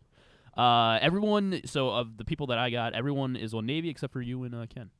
That includes Andrew Stecca. He is also on Navy. All right, so you two on UCF by your lonesome. Next up, number 2, Ohio State at College Park taking on the Terps. 3:30 on ABC. Terps are getting 27.5 at home against the Buckeyes. 27.5. Damn it. This line's grown. It started at like 25. It'll be 30 by the weekend. Don't worry. I'm going to regret this. Maryland. Ooh. It's just such an insane line. And Ohio State has not been doing that this season. Like, they just haven't. Trust me, I've seen Maryland. I assure you, Ken. I know. But Ohio State have you is. Seen the last 2 weeks? I went to Madison. I flew out there. You saw them in person. Their offense. By the way, stinks, they still haven't scored. Thank you. Thank you for the reminder. I appreciate it. It's also been raining the last couple of weeks. I don't know. It's just the principle of 27.5 points. 27.5. They may cover it, but there's no way I can take Maryland after the way they've looked the last 2 weeks. It's just impossible. I'll take Ohio State. I'm sticking with Maryland. I mean, I'm going to hope the offense figures it out, scores, 3 or 4 touchdowns. I think that would be enough to cover 27.5. So I'm taking Maryland as well. Glenn and I on Maryland. Everyone else that I have is Ohio State. Andrew Steck is Ohio State. I guess it's fair to point out that they did cover. They did blow out Indiana last week, so they won by 42. Maybe I made a giant mistake here. Maybe I've really screwed this. We'll see. I just got so turned off by the Northwestern game where they tried to lose and they ended up winning 21-7. I don't know. That stands out to me. But the truth is they beat Michigan State by 29. They beat Iowa by 44. They actually have been regularly beating teams. I'm really only thinking of the Northwestern game was the only letdown in there. So I'm an idiot. They're definitely going to win by 6 touchdowns, and I'm going to feel very stupid. I mean, Maryland likes to play Ohio State good. I don't know. One time. Yeah. Griffin. They did that one time 4 years ago. Let's do it again, boys. All right. I hope. Number 7, last college football game. Number 7, USC at UCLA. That is Saturday night, 8 o'clock on Fox. UCLA is getting 2.5 at home, hosting the Trojans. I have no idea. I couldn't tell you anything. I know these teams have both been good. I couldn't tell you anything about them. The over-under is 76, so there's going to be a lot of points scored. USC still has an outside chance at the playoff. Obviously, UCLA, it's a huge rivalry. Whatever. Who knows? USC. USC just lost their star running back. I believe last week he went out with a knee injury. He's gone for the year. Still a really good offense, but this is it for UCLA. I mean, this is not only rivalry, but what kind of bowl game do you go to? I'm going to take UCLA. I think they're going to have to run the ball, USC, a little bit, and I just don't think they have anybody else to do it. Yeah, I don't know much about either team either, but I know UCLA just lost to Arizona, so I'll take USC because Because They didn't lose to Arizona, right? That's actually a pretty good. I like that. I like everything about that. Glenn on USC. I'm on USC. Paul is on USC. Proctor and Kyle on UCLA. Ken on UCLA. Oh, I got worse news. Andrew Stetka is on UCLA. Ooh. Very, very sorry. I'm so sorry. To the NFL, the Blizzard Bowl, Cleveland Browns at the Buffalo Bills Sunday at 1 o'clock on CBS. The snow, I don't think it shouldn't be snowing during the game. You better hope it isn't. It's Buffalo minus 7.5. I mean, we almost should throw this game away because we don't even know where they're going to play it. There's a lot of talk now about moving the game, and I mean, if there's 6 feet of snow coming to Buffalo, nobody's going to be able to travel in or out. Like, they're going to have to make a decision here in the next couple of hours about what they do with this football game, and so we probably should have tossed it, but we didn't. I don't know. I have no idea. It's so difficult to pick this game because you don't know. Griffin is convinced that the snow is done by Sunday, so they've been able to clear the field, and it's a normal football game. And if it's a normal football game, you like Buffalo's chances of covering. If there's still snow on the field on Sunday, then you feel far less about that because you just don't think it's going to be an explosive game. In the end, it's a pissed-off Buffalo team.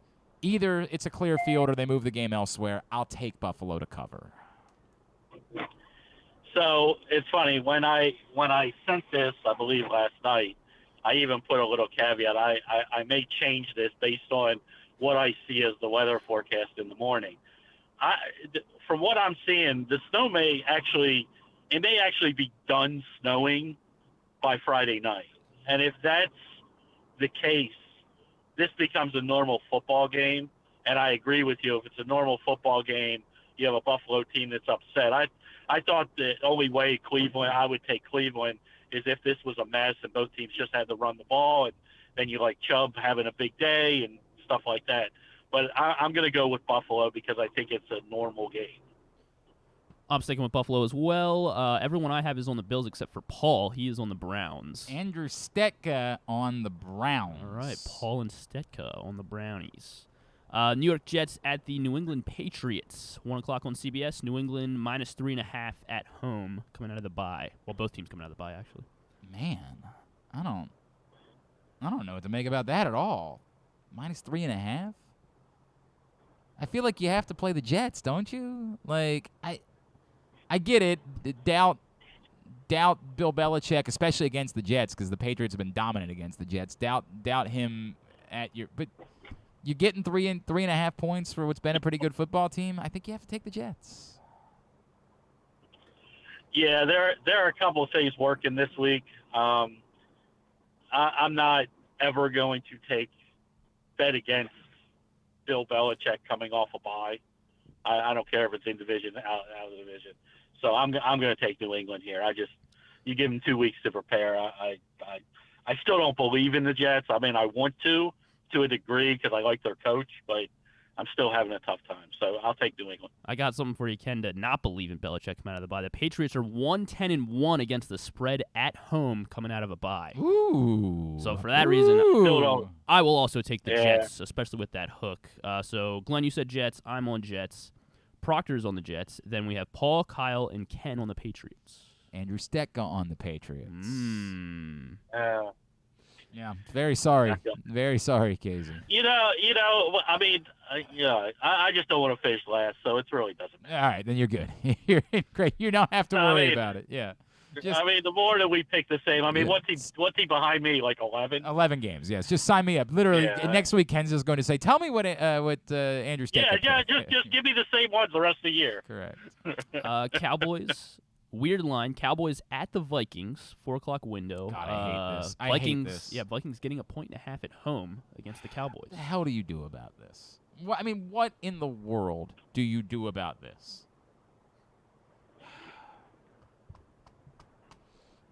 The line stinks. It stinks. And so the obvious thing to do is you take the Cowboys, right? It's the reverse lock. But I did that last week with TCU Texas, where the line stunk and it bit me in the ass. So now what do I do? This line is garbage.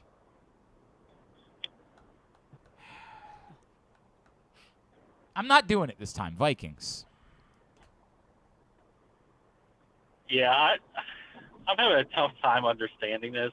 A lot of like pundits are now talking about like the Cowboys are gonna run the table and they're gonna be in the Super Bowl, and I'm like, am I missing? What am I missing? That the Cowboys are that good and they've been dominant at any point this year. I don't know if Zeke plays. I think they're actually better off when Zeke doesn't play. At this point in his career, I know it's horrible to say, but Pollard's just a little bit quicker back and fits what they're doing on offense. He's probably better in short yardage, but that's about the only thing you could say. Yeah, but that's about the only thing. Like, all Minnesota's doing is winning every time, and they're figuring out ways to win. Close games, blowouts, whatever. I'm going to take the Vikings. I mean, it's begging you to take the Cowboys, but I agree with you, Glenn. I'm not too many times we've been bit by this. I'm just going to take the team that's playing great football. Yeah, none of us willing to follow Vegas. I got everyone on the Vikings over here. Ooh, Andrew Stecca's got a lone wolf. There he goes. That's what he needs. Andrew Stecca, who, by the way, didn't he hit a lone wolf despite the fact that he's been Andrew Stecca this year? Lone wolf. He's 5-3 with lone wolves this season. Uh-oh. KZ and I actually, this is funny. KZ and I have the worst records as lone wolves this season. I'm like 0-3 or something. You're 0-2. I'm 0-1 in lone wolf picks. So you and I are the worst. Everybody else has at least a win. Kyle Ottenheimer 1-0. Paul and John Proctor are 2-0. Griffin is 3-1. Ooh. And Andrew Stecca, who's had the most, 5-3. 5-3 is lone wolf. Next up. I feel like I've had a lot of pushes though. Well, we had 4. Well, I mean, we all get the same pushes. A lone push. Nobody gets the push by themselves, Ken. We all get the push. There have been 4. No, but I was a lone wolf in the push. Is what I'm saying. All right. Bengals AFC North matchup. Bengals at the Steelers, also in the 4 o'clock window. Say it again. The Bengals. The Bengals. The old Bengals. The Bengals. Come in here. Cincinnati Bengals at the Pittsburgh Steelers. Steelers getting 3.5 at home against the Bengals. No Jamar Chase still, correct? Correct. He is still. Is he on IR or is he just out? I don't know. He's not playing. He's on IR. He's just out.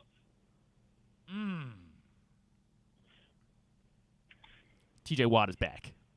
I really want to, right? Like it's the Steelers at home, but the Bengals are coming off their bye, correct? Yes, the Bengals are. Oh, I really want this. I'm not going to do it. Bengals. Yeah, this is a confusing line for me, and everybody's looking at the Steelers, and they looked so good last week, but they played a team that's basically tanking. Correct.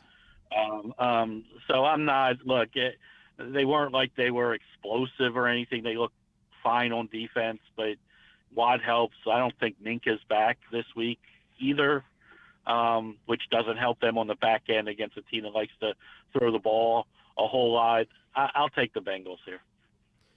It's not that confusing for me. I disagree with you guys. Under Mike Tomlin, Steelers are 16-3-3 against the spread as home dogs. And I mean, TJ Watt's back. I like the Steelers a lot here, and I'm all by my lonesome unless Stecca's with me. Stecca is the Steelers. I'm so sorry. Damn it. Oh, I'm so sorry. God, you were feeling so good. I really was. God, what a moment. Well, that's a waste of a pick for me, I guess. Yeah. Sunday Night Football, Kansas City Chiefs at the Los Angeles Chargers, 8:20 on NBC. Chargers are home, and they're getting 5.5. What is the story? So both Mike Williams and Keenan Allen practiced, apparently? Is that the story? That's it's a horse of a different color if those guys play. Both of them practiced yesterday. Now, were they practicing before, or did they return to practice yesterday? Like, this is the return. They both returned to practice yesterday. They both returned yesterday. Because this is the infuriating part about making this pick. If they play, I think the Chargers cover. If they don't play, I don't think there's a chance in hell that the Chargers cover. If one of them plays, I think the Chargers have a chance at covering. You know what? I'll bite. What the hell? Chargers. I don't love it. No. I mean, I'm the same. I'm in the same place you are with. I mean, you without those two guys, you can't. I mean, the offense just stinks. Yeah, they're terrible. It just stinks. But again, they got a statement cover against the 49ers on Sunday night. That was a statement cover without any of their players. Okay. It's big for me. If that's where we're going, it's a statement cover, my friend. Statement cover. And what do we know about the Chiefs? They don't normally cover big numbers, except they did indeed cover a big number last week against the Jaguars. They did. And this isn't that big of a number. It's not. I'm gonna go Kansas City. It's not for sure both of them play, and especially with Keenan Allen, who I just basically gave away in a league because I'm just over it. I get it. He may show up for a couple of snaps, and they may not play him a full complement. His first week back, he's an in-game injury risk. I'll take Kansas City.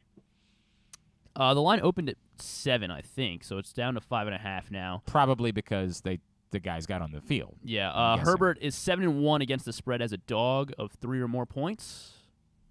Division game, I'll stick with the Chargers. Glenn and I on the Chargers. 7-1 against the spread as a dog. Yeah, I don't think he's won 7 games as an underdog. Yeah, that's what I said.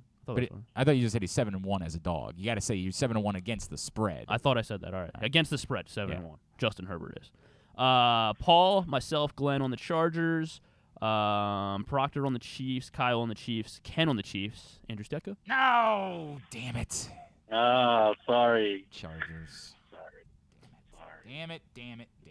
Finally, Ravens coming off the bye against the Panthers. Ravens -13. The hell do you do with this, right? You take the Ravens. Like, it seems that way, but it's still 13 points for a team that playing this style. Shut up. Playing this style of football is not likely to be blowing team. They're not likely to score 30-some points, right? This style of football that they have gone back to playing, the more likely scenario is they're going to be in the range of 24 points. Now, it's totally plausible that it's 24-7 or 24-6 or something like that, right? But covering 13 is more difficult when you're not a team that's going to end up scoring 40 points, most likely. But I'm not going down betting against the Ravens against the Panthers. Yes, give me the Ravens. So what number would it have to have been for you to take Carolina? It's an interesting question, Ken. I wonder if it had gotten over 2 touchdowns. Like, if it had been 15 points, I'd really – 24-10 is still a very plausible and logical outcome. And you do worry about, there being a backdoor cover, right? They allowed points to the Saints in the second half. They decided – they didn't feel like tackling Juwan Johnson. I get it. Right. Chuck Clark thought he was out of bounds.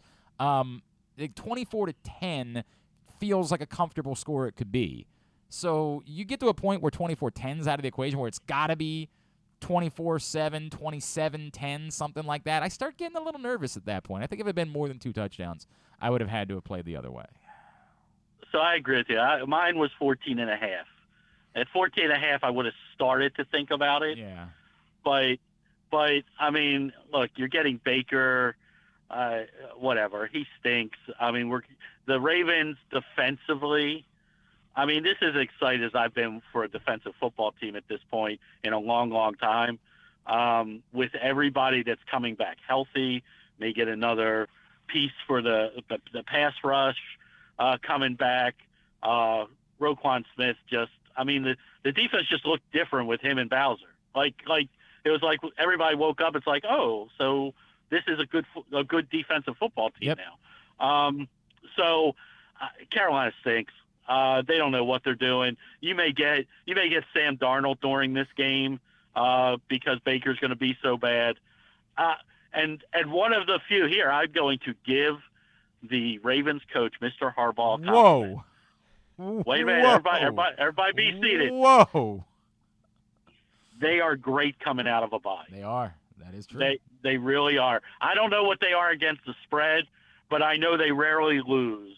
And I think if they win this game, they win it big, so I'm going to take the Ravens. I'm on the Ravens along with everybody else. I don't have any stats on it, but yeah, I think the Ravens run the ball. Shouldn't be close. It's a clean sweep, which is bad news for us. Andrew Stecca is also on the Ravens, but doesn't matter because it's a clean sweep for this one. All right, buddy. At Fans Fantasy on Twitter is how you follow him. We'll get the picks up later today at glennclarkradio.com. Appreciate you, pal. I guess we'll talk next Wednesday will be the plan for picks next week. That's a good day. I'll be in town. All right, I may even come in. I may even come in. What the hell? Maybe. So we could have done a side bet after all? No. I don't know that I can, which is why. Thing. But all right, very good. All right, buddy. But because I have turkey bowl. So. Oh, okay. Got you. All right, pal. We'll talk to you. See you. Take care, guys. It's KZ joining us here on GCR. All right, let me squeeze in a break. Real quick. Then we'll talk to AJ. AJ Francis, the former Terp, now top Dolla in WWE. He joins us next. Glenn Clark Radio.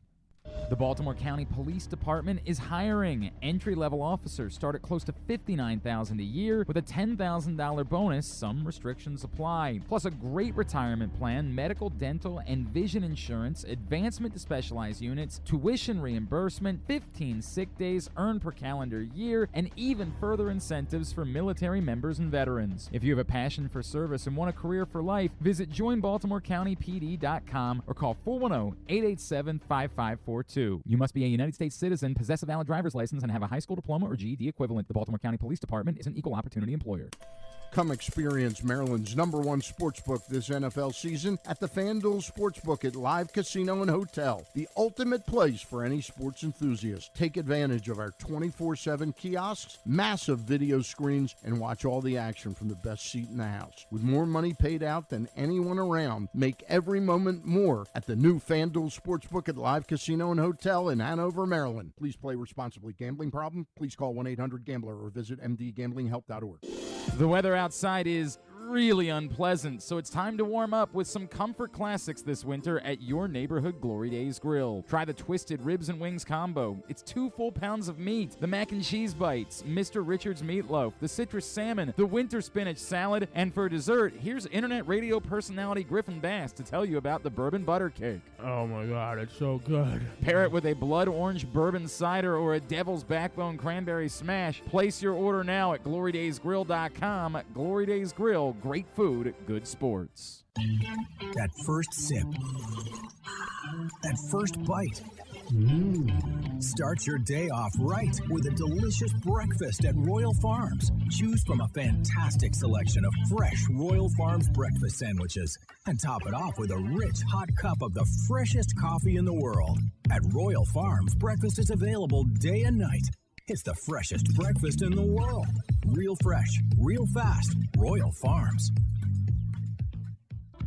Have you been to Guilford Hall Brewery? Located in Baltimore's Station North neighborhood, Guilford Hall Brewery breaks the craft brew mold with their great handcrafted microbrews and amazing Bavarian-style food selections. Join Guilford Hall 7 days a week for Orioles, Ravens, and all of your favorite college games. Make plans now to watch the big games, play trivia, or bring your dog for Yappy Hour. They even have free valet service on Friday and Saturday nights. Go to guilfordhall.com for a complete schedule of events, beer listings, and food and drink specials. We'll see you at Guilford Hall Brewery.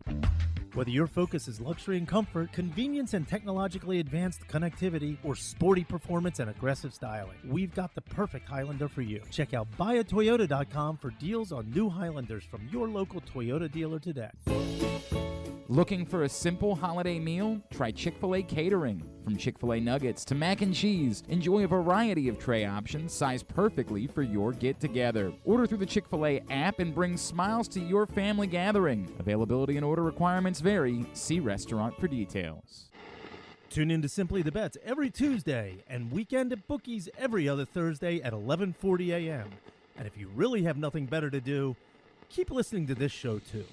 All right, back in here on GCR. The next Tyus Bowser show will be coming up on November 29th. We will be at Mother's Peninsula Grill down in Arnold. Not a lot of shows head down that way. We're going to bring Tyus Bowser and a special guest down to Anne Arundel County. We hope that you will come join us as we will be at Mother's Peninsula Grill on November 29th. You can find out more at PressBoxOnline.com/Bowser. The Tyus Bowser Show is a partnership of PressBox and Grade 8's memorabilia. It is brought to you by Maryland Vascular Specialists and the all-new Ginsu Kamado Grill. Before that, I'm going to be in College Park on Saturday. We need you guys to come out to the Maryland-Ohio State game, and we need you to bring your non-perishable food items. Joining us now, one of my best friends on the face of the planet, of course, the former Terp, former NFL defensive lineman. You know him as Top Dolla now on Friday Night SmackDown on Fox. He is our friend, Mr. AJ Francis, and he's back with us on GCR. What's going on, man? How are you? I'm good, man. It's cool to know that you're doing a crossover episode with Hey Arnold. Dude, that's you're from that neck of the woods, right? Like you were an AA County guy. Not quite Arnold. But Not yeah, Arnold. I'm closer to BWI. Yeah, I'm an Arnold County guy through and through. No doubt about it. And that's where we're headed at. We're taking everything to Sara's house on Saturday, correct? Yeah, Sara's house is in Fort Meade. Yeah, it's right off of 175 in Fort Meade, across the street from the Fort Meade Army Base and Meade High School, Meade Middle School, the area I grew up in. My dad works there. He works at the middle school now, but he went to the high school. He coached football at the high school. He still coaches basketball at the high school. So it's like, that's my community, man. So that's why I serve it. I don't normally, when we do this, we don't normally do an interview, but I want you to tell this story for everybody about why this has mattered so much to you, because I love you. You know that we've been friends for a long time. But one of the things I love most about you is that. Have we? Yeah. I thought so. I thought so. Or you put up with me anyway for a long time. Why has this been something that was so important to you? Why did you start this years ago? Why Sara's house? Why is it that I'm going to go clean out another grocery store of all their ramen noodles in the next 24 hours to make sure that we have even more to take when we go there on Saturday? Yeah, the amount of ramen noodles that Glenn brings every year is comical. It's like a car full of ramen noodles. I just imagine you getting pulled over by the police and they'll be like, "What? Like, what the hell are you doing on these They noodles, think I'm running like a ramen noodle black market." Yeah, or you got something that's not seasoned in the package. Correct. So you're trying to flick. Right. So, yeah, no, man. It's just I grew up in that community, and my dad has always been big in serving the community, and we don't just do the food drive. We do a trunk or treat. During Halloween time, we do back to school backpack giveaways. I did my charity basketball game, celebrity basketball game. We raised money for them. So it's just, these kids, most of the people at Sara's house are kids. It's like 70% kids. And these kids didn't pick their lot in life. They didn't choose the cards they were dealt. And they need to know that people still care about them, because when you grow up in a situation like that, it's very easy to think that no one cares about you. And it's always good to give back, because it's an opportunity to show, the community that, if we understand that we're being underserved. Like, for example, I believe, now granted, I will say that I voted for Joe Biden, but they're about to do like $40 billion to Ukraine again, or some wild thing like that. And I understand that there's an importance there, but that $40 billion, half of that could go to, I don't know, helping feed homeless children, or, the homelessness issue in general, hunger in the United States, many issues that we still have to overcome. But the thing is, for some reason in our country, it's expected for the community to take care of these people instead of the government. And I want to show the community that it can be done. I showed the community it can be done getting to the NFL. I've showed the community it can be done going to WWE. But all those things pale in comparison to taking care of kids where you're from. Man, it's really well said, bro. AJ Francis is with us again this Saturday, Maryland, Ohio State. Game kicks off at 3:30. What time are we going to start collecting? What time? I don't even know what time the gates open on Saturday. The gates open at 2. Okay. So we'll start collecting around 2. All right. So we need. But we'll be down there earlier than that. There will be a couple special guests that'll be there. I'll give you a hint. One of them is a 2-time Super Bowl champ. Oh, I know that gentleman. I'm familiar with his work. And then another one of them is the guy that gets beat up until I tag in. So there's another former Terp, perhaps. A couple of other former Terps. That's dope. There's I like that. I like that guy. He's my favorite member of Hit Row. Not shocked. My kids are always like. I mean, it makes sense because I'm your kid's favorite member of Jobbing Out. That's true. That's a fact. God, they get so excited whenever you guys come out. They are like they haven't even seen you in years, and they're like Uncle AJ. I'm like, yeah, that's our guy. We love him. That's our guy. So we need you guys to come down on Saturday. That's cool. Some cool special guests that'll be joining AJ as well. And by the way, you forgot the real star, of course, the host of Glenn Clark Radio from 105.7 Fan in Baltimore. So that's the one. Everybody's like, they walk up and it's you and your friends. They're like, hey, where's the real star of the food drive? Which gate? Glenn Clark. Where is he at? Which gate do we need to go to? Legitimately, I know that Torrey Smith is here, but where's Glenn Clark? Right. No, that guy's okay. Like, he's all right. If I have to say hello to him, I will. But I'm really here. Which gate? It's weird because the last time AJ put me at the gate that nobody came in, and that was really weird. I was like, now what's that all about? I don't understand. Yeah. It makes no sense. It doesn't seem like you're a draw. I don't know what you mean by that. I don't get it at all. I have no clue what it is that you're trying to say.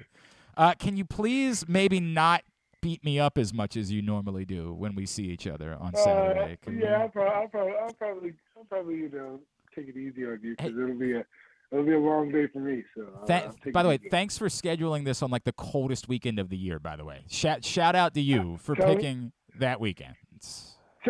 Tell me about it. I'm in Orlando right now. I went outside. It's like 62. I was like, God. What are you doing? What are you doing, man? You should have told Tori he could handle this one. Like, Tori, you got Glenn. You guys will be fine. We'll see you next time. Yeah, man. Hey, it's freezing to me now. Did I tell you that I'm bringing the kids down to Orlando in January? You did not. Oh, we're doing. Sure you let me know when. Yeah, we're doing. We're doing Disney or. Yeah, we're doing the whole. Universal? We're doing the Disney thing, dude. They're like all in on Star Wars. Universal, bro. I know. You and I have talked about this before, but they want to make the lightsaber. They want to do all the Star Wars stuff, man. Like. Okay, respect. Well, tell me the day that you're going to Hollywood Studios. I'll come with you. All right. We will plan that when we get down there. Everything good, man? Like all you do is keep killing it week in and week out. Like Jesus, dude. I know this is. Yeah. Let's do this for a second because people that don't listen to Jobbing Out, AJ has called every shot in his life, and this is one of the things that I have always respected the most about him. Is that whenever I try to get him to be like, hey, this is really exciting, he's like, yeah, but I planned on this. Like, he no-sells everything that he does because he's like, yeah, this was always part of the plans. I'm not really all that surprised by it. Everything that you're accomplishing right now, go back and tell, 12-year-old AJ that this is what you'd be doing, and 12-year-old AJ would have just said, yeah, that sounds right.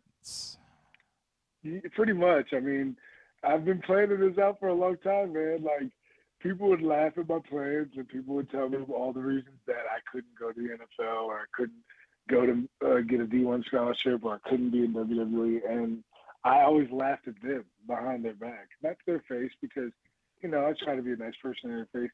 But the best thing is when they have to come back around later and admit that they were wrong. That's the best part of it, right? So, like, being in WWE, man, is like, it's crazy that this is my life because, like, I used to dedicate, I still do, but when I was a kid, I used to dedicate so much of my time to wrestling, right? And, like, watching wrestling, thinking about wrestling, fantasy booking, playing with my action figures, like, buying the T-shirts, buying the replica belts, like I had Stone Cold on my cake as a kid. I had The Rock on my cake as a kid. I had Bret Hart on my cake as a kid. Like, these are things that I spent my entire life dedicated to then after I was done in the NFL being like, yeah, I'm going to do that. And then, within a year and a half of, not even, within 14 months of starting wrestling training, I'm in WWE. Like, that's unheard of. Like, people don't do that. Now, granted, it's a lot easier when you play in the NFL, but, like, people don't do that, bro. And so, like, being able to do that, it was just a blessing to be able to be in the position that I'm in now. And, like, I'm doing what I wanted to do. Like, I created Hit Row. Like, I want to do this. And they were like, yeah, that's great. Let's do that. So it's like everything has just worked out for me, man. And I think I was just born with a horseshoe in my ass. Like, I think that's all it is. I mean, I don't know if it's that. It also helps that you can lift 3 human beings at the same time. That doesn't hurt. Yeah, I mean, that. And don't forget the moonsault and the kip up. Correct. Like, I can do that too. Correct. Yo, that's my favorite thing about, like, the other day we had the match with Shinsuke. It's like I did a move where I lifted 2 human beings, and then the very next thing I did was run to the top rope. It's amazing. And it's like who else in wrestling can do what I do? It's so cool. It's so cool, dude. By the way, I didn't even tell me about the whole weight loss thing, man. That's crazy. Yeah, I lost 70 pounds in the last 3 months. Holy. Strictly off of drinking a lot of water. So if you're hearing this and you're trying to lose weight, I drink about 2 to 3 gallons of water a day, and which makes me only eat about a meal and a half a day. And I just have cut so much weight in the last 3 months. I haven't weighed this little since my junior year at Maryland, when Randy Edsel made me lose all the weight like a military person. When Randy Edsel made me survive off of turkey sandwiches. Oof. I haven't weighed this little since then. Since I was very malnourished my junior year at Maryland. Boy, that sounds like good times. Sounds like things were going really well then. I don't know if you heard good to great, AJ. I'm not sure if you're that was good to great. Good to great. That was the plan for Maryland football, and it worked out well. It was a really smart idea to run out the greatest coach in Maryland football history for Randy Edsel. It was very smart to get rid of the coach of the year. Yeah, brilliant. Brilliant. The military leader of the year. Anyway, we like Mike Loxley, so we're good now. Big Mike Loxley guy. Correct. Big Mike Loxley guy. Big Mike Loxley guys. Oh, man. Speaking of which, the Terps are going to do it this weekend. You heard it here first. Bro, they better, because I just bet them to cover. I'm going to need you to, I don't know, like 27.5, really? Yo. 27.5. 27.5. Man, Ohio State's good, dude. They still though. might cover. That's crazy. I know, right? Isn't that the nuts part? Like, I bet him to cover, and then I'm like, wait a second. What am I doing? This is Ohio State. Marvin Harrison Jr. is insane. Like, and by the way, Marvin Harrison Jr. is insane and might not even be their best wide receiver. Like, that's how good Ohio State is. They're nuts, man. Oh, it drives me crazy. Every year, too. Bro, every But hey, year. don't worry. Don't worry. Whatever happens in football, we always tend to get our lick back in basketball. Well, do we anymore? I mean, I hope that's changing. Man. I really like Kevin Willard. I don't know if you had a chance yet to talk with him, but like I like the guy. I don't know if he can coach yet or not. We'll find that out, but I like him. We'll see how that goes. I read a stat. It was since Maryland joined the Big Ten in all sports combined, we're like third in championships in the Big Ten. But that makes obviously behind Ohio State, Michigan, obviously. Think about this, right? Like, and nobody talks about it. Maryland field hockey could win a national championship this weekend. They're in the Final Four. You know, Sasho's program. We don't want to talk about lacrosse, men and women. 100%. And Sasho's program has killed it for years. Yeah. Exactly right. Like, obviously the women's basketball team has won a ton of Big Ten. Like, I get it. It has been tough because Maryland has not necessarily been world beaters in the sports that we care the most about. But dude, this is still a top-notch athletics program from top to bottom. Like, let's be straight about that. It's kind of sexist of you to only care about football and men's basketball. Shut up, bro. I don't need that from you. I don't need that from you. My God. All right, he is AJ Francis at AJ Francis 410. By the way, what do you think about Lamar? Give me your Lamar rundown. What do you think about what the Ravens are doing? Pay the man. Yeah, I'm with you on that. Pay the man. We had a whole back and forth about this a few months ago. I don't know if you know this, but you inspired me to go back and write a second column, because I wrote a column sort of laying out the entirety of the picture of what was going on here and why it was like a fundamental moment for like a paradigm shift in the NFL. And you responded to it, and you were like, dude, what are you talking about? You pay if Lamar Jackson wants guaranteed money, you pay him. And I realized that in that entire column I wrote, I hadn't written that part. So you actually inspired me to write another column 2 weeks ago where I said, hey, remember everything I said? I want to make it abundantly clear that ultimately you still have to pay him. Like, just you because have to pay him. I get it. He's like, on your team. You don't let someone like that go. Yes, it's unfortunate because you got swindled by Joe Flacco once. I get it. Hey, bro, they got swindled by drafting like ass and not having any wide receivers on the field. Like this, but dude, we need to talk about this. I'm not trying to. Were you in DC when Kirk Cousins was in DC? I don't even know if you guys were even teammates in any. Yeah, I was. Okay. No, we were teammates. I don't want to say anything negative at all about Kirk Cousins. He's playing really well. But no disrespect, for us to talk about Kirk Cousins like an MVP candidate when Justin Jefferson is on the same team and doing what he's doing, there's an MVP candidate in Minnesota, or there should be. His name is Justin Jefferson. The wide receiver position matters. I say this about Kirk all the time. When Kirk is on, I was there. Kirk outdueled Aaron Rodgers, who for my money is the greatest quarterback of all time. Okay, he outdueled Aaron Rodgers. I was there. He played a better game than Aaron Rodgers, and we beat the Packers. I was there. I will not forget it. Okay. Yeah. When Kirk is on, he's one of the best quarterbacks in the league. But Kirk's not on every week, right? The reason why it's looking like Kirk is on every week now is because he has Justin Jefferson. Right? Jefferson. So is Kirk Cousins capable of winning a Super Bowl? Yeah, with the team that he currently has. But, you telling me if Minnesota happens to play Green Bay in the first round of the playoffs that you're rocking with Minnesota? Because I'm surely not. I get it. There is a lack of trust there. But dude, the wide receiver thing. The whole point I bring up about Lamar is that Lamar ain't got no receivers. Nope. Lamar's leading receiver is his tight end who's missed a couple games. And by the way, is really good. I don't want to take anything away from Mark Andrews. He's outstanding. But he ain't a wide receiver. He's very good, but he's missed games. Correct. And he's a tight end, and he's the leading receiver. Lamar is the leading rusher on the team as well. Yes. Yes. So it's you have a player like that if you happen to be able to put some guys around him, can take you to a Super Bowl. If he's able to do this, the Ravens are 6-3, right? First in the AFC North.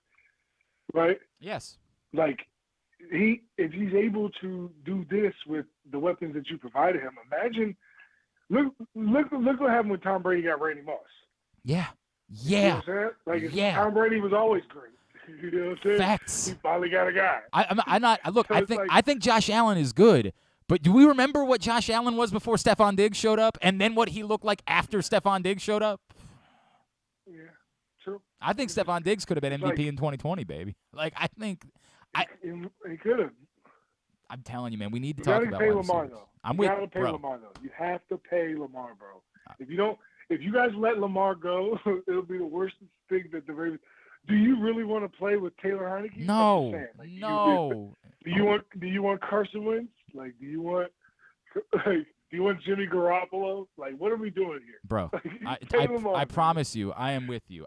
It's a little bit weird. It's really funny you bring this up because I don't remember. I think it was it was Dominic Foxworth and I were talking about it a couple weeks ago. He's like, I actually don't think guaranteed money for a quarterback's that big of a deal. Quarterbacks never get cut, right? You're never going to not get your money. But I also understand, there's a precedent that's been set. If Deshaun Watson got fully guaranteed money, Lamar Jackson is without a shadow of a doubt more valuable than Deshaun Watson. There's no debate about this. And less trouble. Correct. That's what I'm going into when I talk about that. There is no debate about which of those guys is worth more. If the precedent is Deshaun Watson got fully guaranteed money, I get why Lamar would turn around and say, yeah, you're going to have to give me the same thing. That's the way this is going to go. Oh, you don't want to pay me? You don't want to pay me? Somebody will. I'm going to Houston. Yeah, correct. Somebody's going to be happy to give me that type of money. Oh, God. All right, buddy. Again, Saturday, we need you all to come out, Maryland, Ohio State, and bring your non-perishable food items. And for some of you in our audience, go ask your kids if they're fans of Hit Row. Go ask your kids if they're fans of Top Dolla. And then you're going to have the opportunity to bring them out on Saturday and meet the man. But you got to bring your non-perishable food items in order to make sure that happens. Come make a donation, and your kids can meet one of their favorite wrestling superstars that they watch on SmackDown every Friday night. Hero love the kids. Hero love the kids. I love that. Trick love the kids. All right. Am I allowed to say that? Am I allowed to say that? Yeah. I don't know how this works. All right, bro. I love you. We'll see you on Saturday. I'll talk to you later on. Thank you, buddy. See you Saturday, bro. Love you too. It's AJ Francis, the former Terp, Of course, top Dolla in WWE. And, again, please come join us this Saturday. That's cool. Torrey Smith will be there with us. And the artist formerly known as Tahuti Miles, now Ashanti the Adonis, Hit Row as well, will be hanging out and collecting food items with us on Saturday, which is great. Looking forward to a big day for the Maryland-Ohio State game. Please come join us and bring your non-perishable food items out to benefit Sara's house this Saturday afternoon. When we come back in, today's show, I feel like I'm behind on this stuff. Today's show is also brought to you by your local Toyota dealer, buyatoyota.com. Toyota Tacoma comes in a range of models and trim lines, so you can choose the perfect Tacoma for your driving habits. Check out buyatoyota.com for deals on new Tacomas from your local Toyota dealer today. Tidbit, Tubular, and segment number 2 of the Tyus Bowser Show next. It's Glenn Clark Radio. Have you been to Guilford Hall Brewery? Located in Baltimore's Station North neighborhood, Guilford Hall Brewery breaks the craft brew mold with their great handcrafted microbrews and amazing Bavarian-style food selections. Join Guilford Hall 7 days a week for Orioles, Ravens, and all of your favorite college games. Make plans now to watch the big games, play trivia, or bring your dog for Yappy Hour. They even have free valet service on Friday and Saturday nights. Go to guilfordhall.com for a complete schedule of events, beer listings, and food and drink specials. We'll see you at Guilford Hall Brewery. That first sip. That first bite. Start your day off right with a delicious breakfast at Royal Farms. Choose from a fantastic selection of fresh Royal Farms breakfast sandwiches and top it off with a rich hot cup of the freshest coffee in the world. At Royal Farms, breakfast is available day and night. It's the freshest breakfast in the world. Real fresh, real fast. Royal Farms. What's up, everyone? This is Tyus Bowser, and I'm excited to tell you that I'm back for Season 2 of the Tyus Bowser Show in partnership with PressBox and Great Age Memorabilia. Join us on Tuesday nights throughout the season as I'll be heading all over town with my special guests. And of course, our co-hosts, Glenn and Rita. Or is it Rita and Glenn? What is it? I look forward to meeting you guys and talking a little bit about football and a lot about life. And if you happen to miss the show, you can now catch a replay Friday nights on 105.7 The Fan. Get all of your details for the Tyus Bowser Show right now at pressboxonline.com/Bowser. The next Tyus Bowser Show is Tuesday, November 29th at Mother's Peninsula Grill, 969 Ritchie Highway in Arnold. It's brought to you by Maryland Vascular Specialists and the all-new Ginsu Kamado Grill.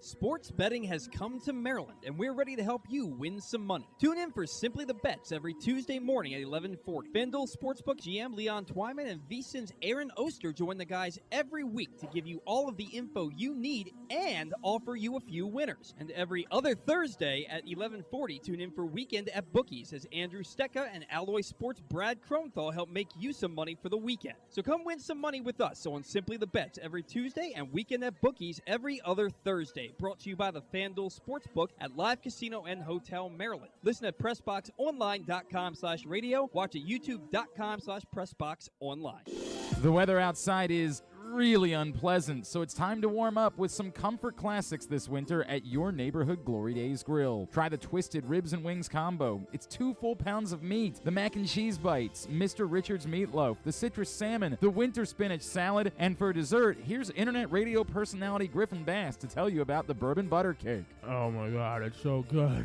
Pair it with a blood orange bourbon cider or a devil's backbone cranberry smash. Place your order now at glorydaysgrill.com. Glory Days Grill. Great food, good sports. Check out Jeremy Kahn's daily picks at PressBoxOnline.com as he tries to find you daily winners. And speaking of winners, here's a man who once won a media curling contest, and I don't think anything else. He's Glenn Clark. I keep trying to tell you, we are just days away from sports betting, online sports betting here in the state of Maryland, and you're going to end up signing up. Make sure you're taking advantage of the incredible offers that are available to you. Go to PressBoxOnline.com/offers right now. Get up to $300 in pre-registration credit plus other incentives. PressBoxOnline.com/offers. Get up to $300 worth of pre-registration credit, and we'll have more offers coming. Again, PressBoxOnline.com/offers. Let's get a tidbit. Tidbit is brought to you today by the all-new Ginsu Kamado Grill. With the Ravens being back at home this Sunday, you're going to get a chance to sample the cooking from the all-new Ginsu Kamado Grill. Stop by the Game Day Firehouse, 1202 Ridgely Street, just west of the stadium at the Firefighters Union Hall. Sample the cooking. Register to win your own Ginsu Kamado Grill, as well as $500 worth of grilling meats. As always, use the code TAILGATE, and you'll save $100 when you order a Ginsu Kamado Grill. GinsuGrills.com. It is the perfect ceramic home grill or tailgate grill for smoking, searing, baking, and grilling all kinds of food. All right, I have a very fitting tidbit. I didn't know we were going to talk so much Justin Jefferson today, but it kind of works out. I am a Justin Jefferson guy. Yes, so he with his 100 yards receiving on Sunday against the Bills, that was his 20th game of 100 yards receiving or more, and that is the most by any receiver in their first 3 seasons. That is 20 games through his first 3 seasons, most by any other receiver. Can you name the rest of the receivers to round out with 15 or more? All right, say it again while I think about this. All right, so there are 8 more guys that have had 15 or more games with 100 yards receiving in their first 3 career seasons. Tyreek Hill. Tyreek Hill not on the list. It's more than a little surprising. Yes, it is. 8 guys. Randy Moss. Randy Moss has 19, tied for second. I hear he's good. He is pretty good. How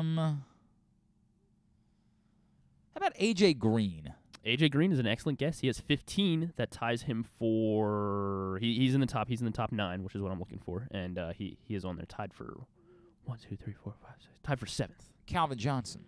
Calvin Johnson not in there. That seems impossible.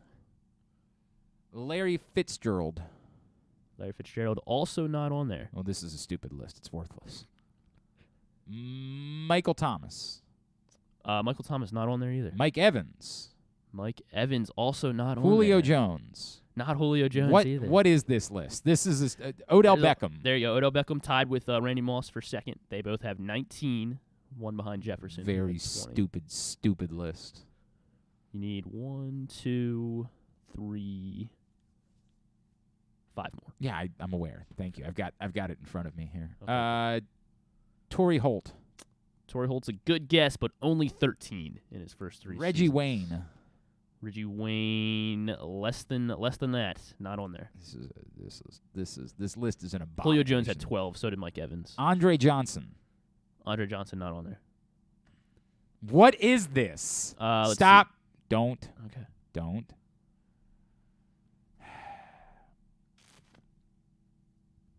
A.J. Brown. Not A.J. Brown, only 12 for A.J. Brown. What a bum. Get him out. I mean, it's unacceptable is what that is. Marcus Colston. I like that guess, but no. That's just a good pull. I like that. I really want to make you feel better about sucking. Because you suck. Stephon Diggs. Not Stephon Diggs. Devontae Adams. Not Devontae Adams. He didn't have a big rookie season. Keenan Allen. Not Keenan Allen. Somebody start giving you a hint. No. All right. Marvin Harrison. Not Marvin Harrison. Isaac Bruce. No. Who are these people? There's 2 more that you should definitely get because they're both recent. They would have done it in the past. Well, actually, I guess this guy's a little older. Nothing. So nothing then is what you're saying. I mean, I'm trying to think of a way to not give it away. So nothing then. One guy that's really old from the 60s. I guess you probably wouldn't get him. He did it with the Bears and the Broncos. Bears and the Broncos from the 60s? Yeah. He was born in 1935. But the Bears and the Broncos is throwing me. More the Broncos. More the Broncos? I don't have too many good hints for this guy. All right, just tell me. Lionel Taylor. Okay. I mean, I would have gotten there eventually. 15 such games. Okay, Lionel Taylor. Wow. Two more guys that are much older. Oh, good. And then there are 2 more guys that Don are Maynard. this millennium. Not Don Maynard. Don Hudson. Mm-mm. 2 other guys that are much older. Steve Largent. No. Raymond Berry. No. Lance Allworth. Not Lance Allworth. Oiler, a Jesus. Houston Oiler in his first 3 seasons that he did this. Houston Oiler. Also in the 60s. In the 60s. 60 to 62. So it's not Haywood Jeffries. Mm-mm. Houston Oiler. Oh, my God. I don't know. Bill Groman. Yeah, okay. We never would have gotten it. And this guy did it with the San Diego Chargers in the late 70s.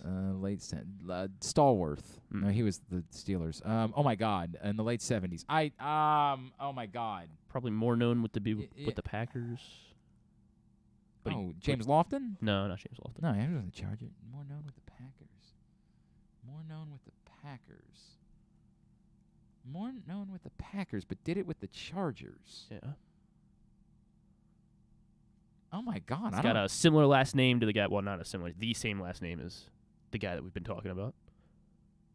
Oh, God. Oh, my God. Yeah, I know. Oh, my God. Holy crap. Oh, my God. John Jefferson. Good job. Thank you. Good job. Jesus John Jefferson. Christ. 2 more that both did it after 2000. I guessed all of those guys. No, you didn't, because they're still here. This guy is not Wes in the NFL Welker. right now, but he spent Antonio Brown.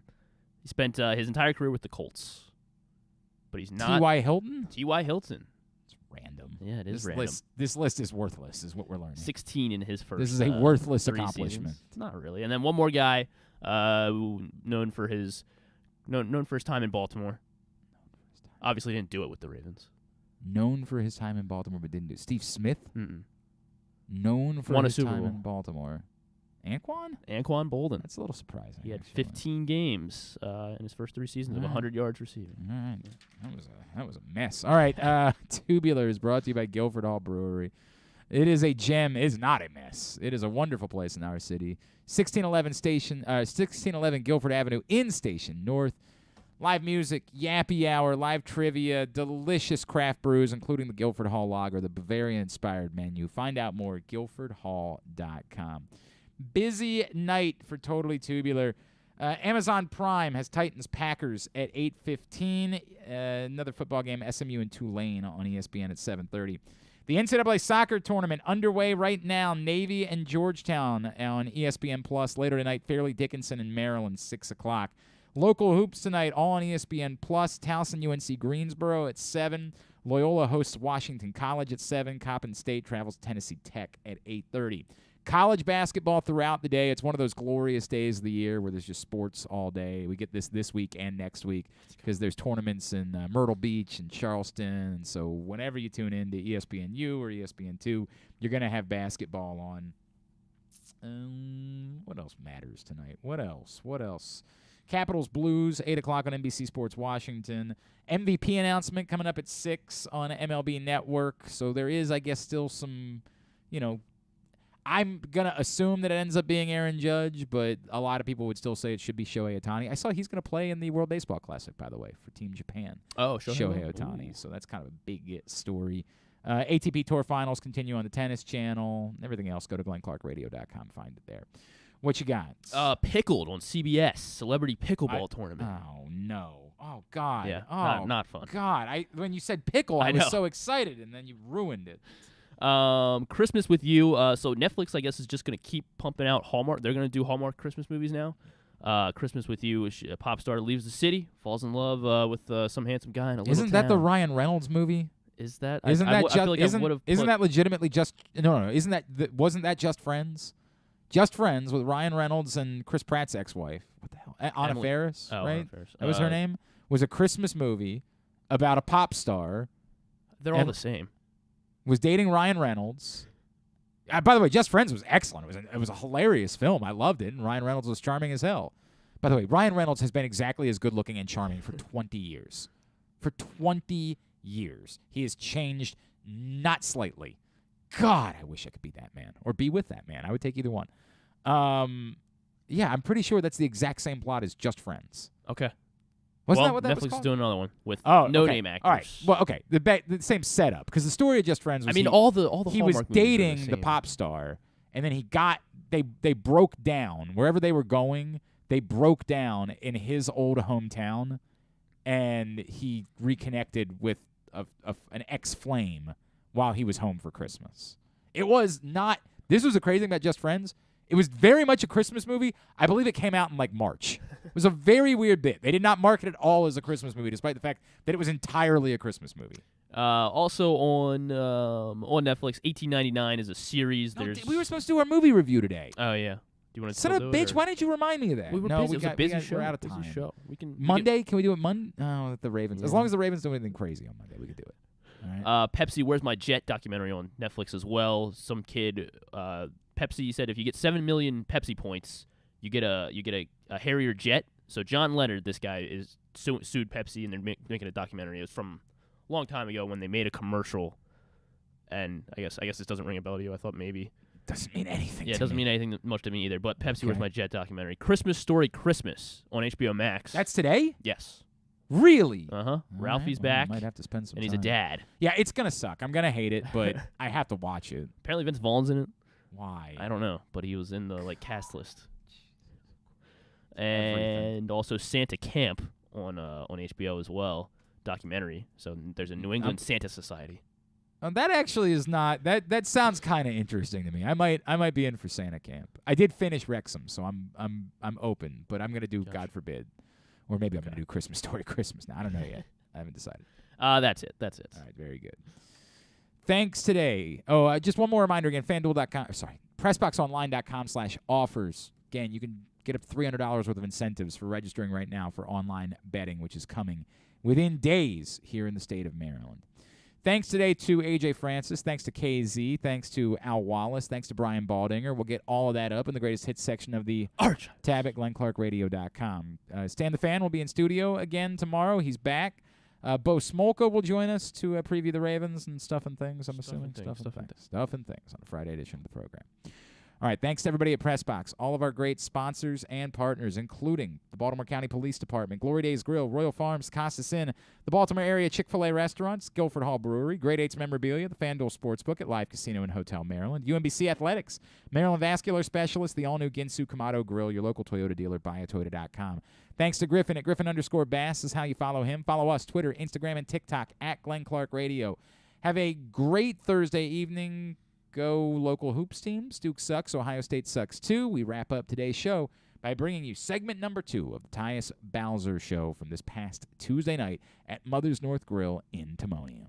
Welcome back into the Tyus Bowser Show. Rita and Glenn alongside Tyus Bowser, Calais Campbell. Pressbox 105.7 The Fan. We are live at Mother's North Grill in Timonium. Tyus Bowser Show is also brought to you by the Ginsu Kamado Grill. Coming soon, the Ginsu Kamado Grill, the perfect ceramic tailgate or home grill for searing, grilling, baking, and smoking all kinds of food. If you're headed to the game on Sunday, stop by the Game Day Firehouse, 1202 Ridgely Street, just west of the stadium. Sample some cooking from the Ginsu Kamado Grill. Register to win your own. Why are you giving me that look right now? I'm not. Rita? I'm looking at both of them because they're clearly watching basketball. So what's going on here? You have a show to do. Okay. I do. You got a show to do. Both of y'all are peeking over I can at do the two things basketball at game. one time. Okay. All right. We good. Man, she is a mom sometimes.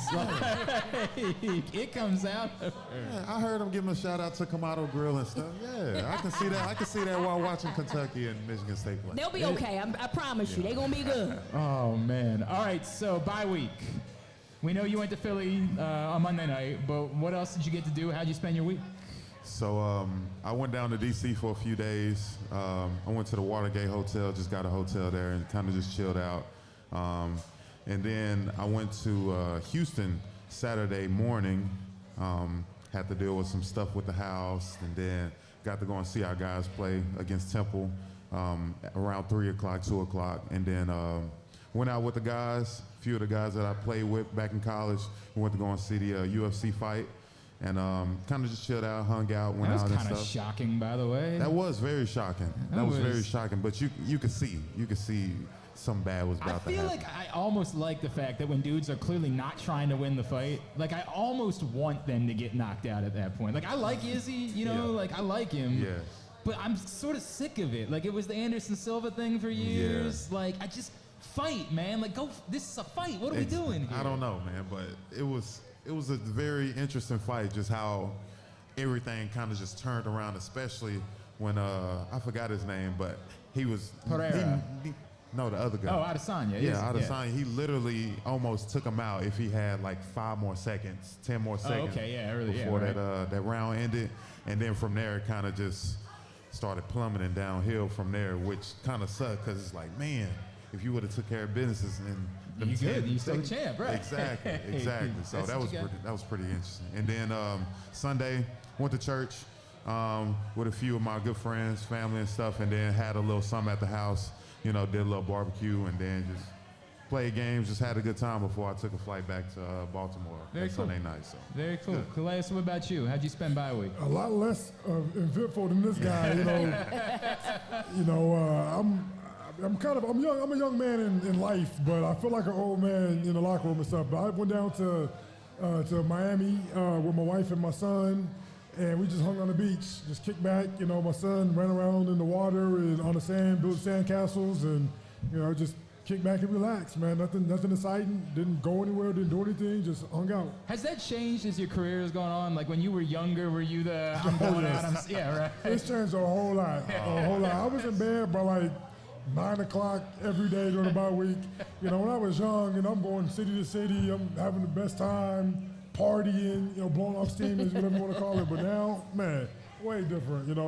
I sleep. I slept as much as possible, try to get the body to refresh, and then just a lot of time with my son, because when we're playing football. How old's your son? He's just 2.5. Okay. So I spend so much time on my body to get ready week in and week out. So it's really hard to really find that family time during the season. I only get a little bit of time here and there. So the bye week was just making up for lost time with my family. I gotta ask the question: how big is your son? He's young, but do you already see he's huge. Really? He's huge. How big? What's the percentile? You know how the doctors say in the percentile. What's the percentile? Yeah. Well, he was kind of off the charts for a little while, but 99 percentile. He's about the size of a 4-year-old. The weight of like a 5-year-old. I mean, the guy's huge. I don't know how personal. Was it C-section? Did it? No, regular. He was actually only 7 pounds at birth. 7 pounds 5 ounces. Yeah. Like little guy, but sprouted up quick, Wow, man! Wow, that's crazy. So that's your first son. Yeah, my only child. Yep. How much is that? I always like when we talk to guys who become parents. I always like, I've got 2 little boys. I got a 7-year-old and a 5-year-old. Has utterly, completely changed my life. Rita's got an adult son. Rita's. Yeah, my son's grown. Yeah. So that's your only child. Only child. So okay, you as a person who had a child fairly young, a year out of high school, what made you wait so late to have a son or a child? I always wanted to just kind of travel and do a lot of things that people always told me. I had siblings, so I've seen what children do to parents, because your life becomes about them and you don't get to do as much. So I always wanted to kind of travel, see the world, live my best life first, and then once I got to a certain age, settle down and start having kids. So everything went according to plan. I think it was a good decision. All right. So how many kids would you like to have? Maybe 1 or That's 2 it. more. So a couple more. What about you, Tyus? When you decide to have a family, how many kids do you think you'd like to have? I mean, being the only child, I've been around other guys who have siblings, and you can see just how fun it is to be able to interact with them. So I would be okay with maybe 3, 2 or 3, 4 at the cutoff. most. Yeah. That sounds like a nightmare. Ty's gonna have 8 kids. Bro. No, sir. Nowhere close to that. But I think it's just cool to be able to have siblings and just to have them around, get to see them grow up. You see a lot of athletes, with kids, and just seeing what they're able to do, man. I want to be a part of that. Yeah, man. Bringing my son to the football field and seeing how excited he gets, bring him on the sideline. I mean, it's like a dream come true. I've always seen it with other players and always envisioned that for myself. Yeah. But I wanted to delay and have kids later, so it's kind of I don't know if he's gonna be able to do that. And it's so cool to be able to play long enough and be able to see my son come on the football field and run around and just be in that environment. It's so cool. And as big as he is, and he's an athlete, you can see it already. You can just see the way he moves when he's about to run into something. He needs to adjust. He's an athlete. So can we? Would you be okay with him playing football at a young age?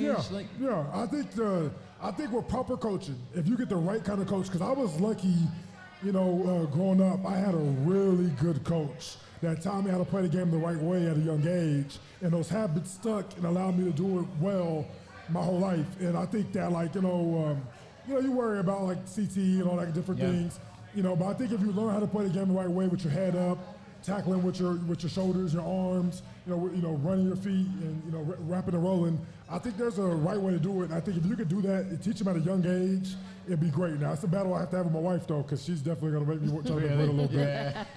But it's really going to be his decision, and I can see already he loves football. I mean, every time it's on TV, he gets super excited. He's like, Daddy's on TV. I'm sitting right next to you. What you mean? That's so cool, man. That is so cool.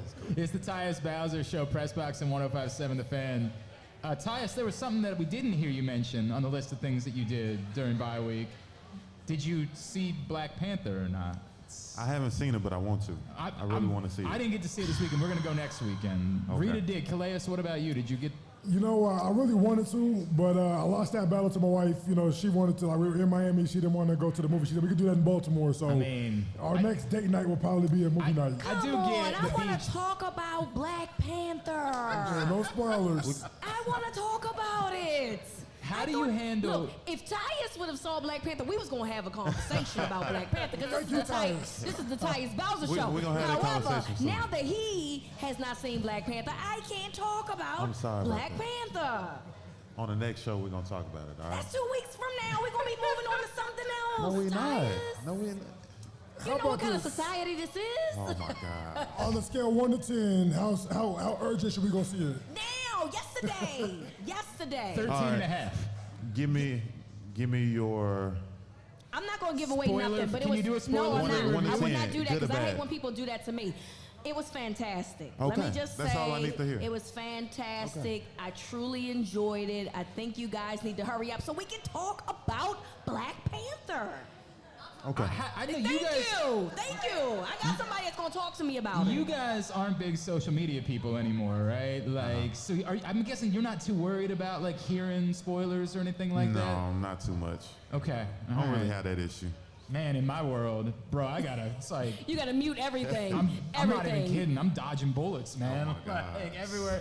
Everybody starts talking. I'm like, shut up, shut up, say nothing. I don't think I've seen really too much about Black Panther on social media. It might be based off of who I follow, but for the most part, I haven't really seen anything. I've seen it pop up, but I just knew not to click on it because I already know. I'm going to tell you a quick story real quick, though, because for me, I hate when people spoil movies, and this happened to me when I was younger.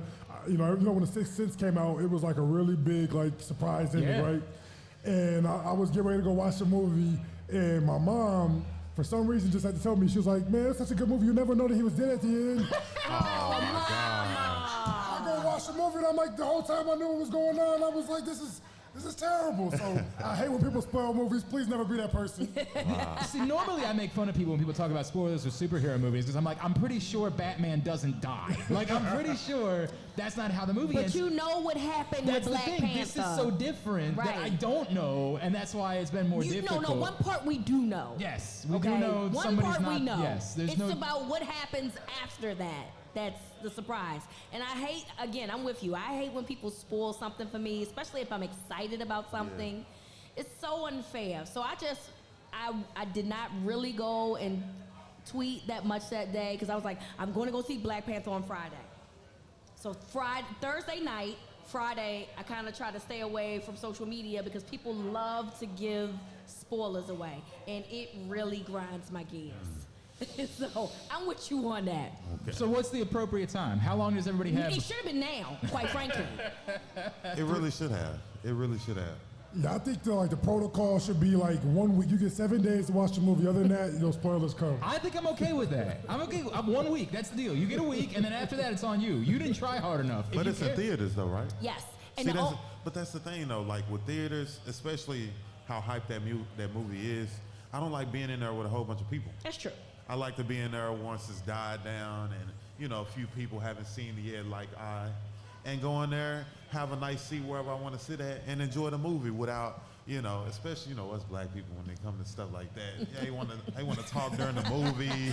They want to shout. They want to dance. That was my boyfriend doing the movie. I was like, be quiet. Exactly. Be quiet. I've been through that situation before, and I'm like, I don't want to go through that again, I want to actually sit, listen, find all the little details, tips, whatever they want to show in the movie, and embrace the entire thing and really have my own evaluation on it. That's fair. So how long you got to wait until, like Black Panther, you might have to wait like 3 weeks before it starts dying. See, and that helps too, where they have different times. So I can go at a certain time You where can go I like know 11 in the morning or something. Yeah. Well, not 11 in the morning because I'm at work. But I mean, I can go during the week. I can go during the week where there's not really anybody thinking about going to the movies on a Tuesday or a Wednesday. So I might find a time during. All right. All-time favorite superhero movie, both of you. All-time favorite superhero movie, huh? That's so tough. I mean, because the last Black Panther really became it for me. But if I go back to like my childhood days and like really watching it, the Dark Knight series. Yeah. Those were dope. Christopher Nolan did a really good job. But I think but my answer is Black Panther though, the original Black Panther. I don't know if this new one's gonna top it or not. We'll see. It is better. Whoa. That's a big statement. Tyus, what about you? All-time favorite superhero movie? I always like the Spider-Man series. Dude, wait, which one? The first, there's a lot of Spider-Man series. It's a lot of them. I honestly can't even tell you which ones. Like Tobey Maguire is my Spider-Man. Yeah, are you a Tobey Maguire Spider-Man? Yeah. Okay, got it. Definitely. What about that one last year when they all came back? Dude, that was tremendous. I'm gonna have to go back and see Homecoming, Spider-Man Homecoming. I'm gonna have to go back and see it. That was tremendous. That's probably the best one most recently. Dude, so good, so good. All right, so we had somebody come up and say something. Came up to meet you during the break, brought up the Super Bowl.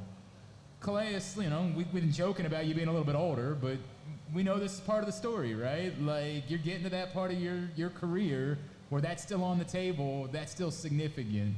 Do you guys talk about it? Like, do you have conversations in the locker room about the Super Bowl, or is that you gotta avoid? Or are you superstitious about it? Because that's kind of how that goes. I feel like you don't want to talk about it too much because you don't want to look forward. You want to stay present, you want to stay in the moment. But you have to have the vision. You have to know that it's really possible. And I think when you have a veteran team like we do and guys that have been around for a while, they know, like, hey, this is a little different. We're halfway through the season and we got a really good feeling about where we're at right now. And so you let your mind wander there a little bit, especially like on a bye week, kind of reassessing the season and stuff.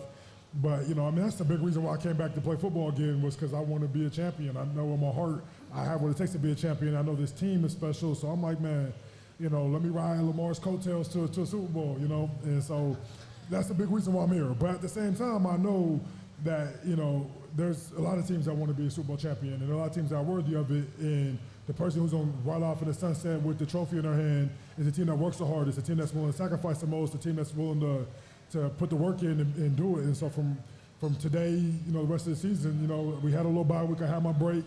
The only way we get to the bye week is if we run the table and get the first round bye, which is always a nice luxury to have. But at the end of the day, it doesn't matter. We just want to get in the dance. Tyus, what would it mean to you? Look, I know you want to win a Super Bowl for you. Like, I understand that. Yeah. But you just nearly made me cry talking about. By the way, this is a weird bit. I don't like this bit the last couple of weeks where you've been getting me all emotional talking about these dudes. What would it mean to you to deliver this man a Super Bowl before his career is over? It'll mean everything, man. Like I said, just because of the guy he is, you get around certain people like that, and that makes you want to go out of your way to see that man happy, And I said that with, Justin Houston. Yep. With him not having one yet and me wanting to give him that championship, especially knowing how hard he works, how dedicated, the sacrifices he makes, what he does for this team and, outside of the facility, what he does for us. And those type of guys deserve a championship. They deserve to be happy. They deserve to go about the rest of their careers knowing that I'm a world champion. And to have that opportunity with the group that we have, man, I feel like we're capable of doing that. So. I love that. All right, make some more noise. Tyus Bowser, Calais Campbell, ladies and gentlemen. I got a quick question before we go somewhere else. And to add to that, Obviously, you re-signed with the Ravens. Calais, you came back in the offseason. What made you guys want to come back here? Is it because you felt like this team was special? Is it because of the organization within itself? What made it a priority for you? Because obviously you guys had options, but you decided to come back here. What was the driving force of that? I mean, for me, like you said, just the organization and the guys that we have. You know, my mindset is always to win a championship for this organization. And I hope that's, you know, everybody's, you know, mindset. But, you know, I can't speak for everyone else because everyone has other different situations and things they have to deal with. But mine is to be a world champion and to see guys like this have it because of the type of group that we have. We have a great group of guys who love each other, that want to see each other succeed and do the necessary things to be in that position. And just what we've done, you know, office-wise, of being able to connect the dots and bring in the right people and having the right coaches and the culture there. What other place would you rather be to win a championship? So that was a big reason why I came back. No doubt. Yeah. I'll say, you know, when I was a free agent this offseason and I decided I wanted to play football again, you know, I had a few offers from teams that were willing to pay me more money that, you know, I knew they had a chance to be good but just weren't sure. And then I had some offers from teams that, you knew were real contenders. And then, you know, but when Baltimore, you know, came to the table, it was like, you know, I just started going through the process, like what's the deciding factor? And I know I'm familiar with the guys in the locker room. We have a good bond, a good relationship. Like, I love those guys already from the last couple of years together.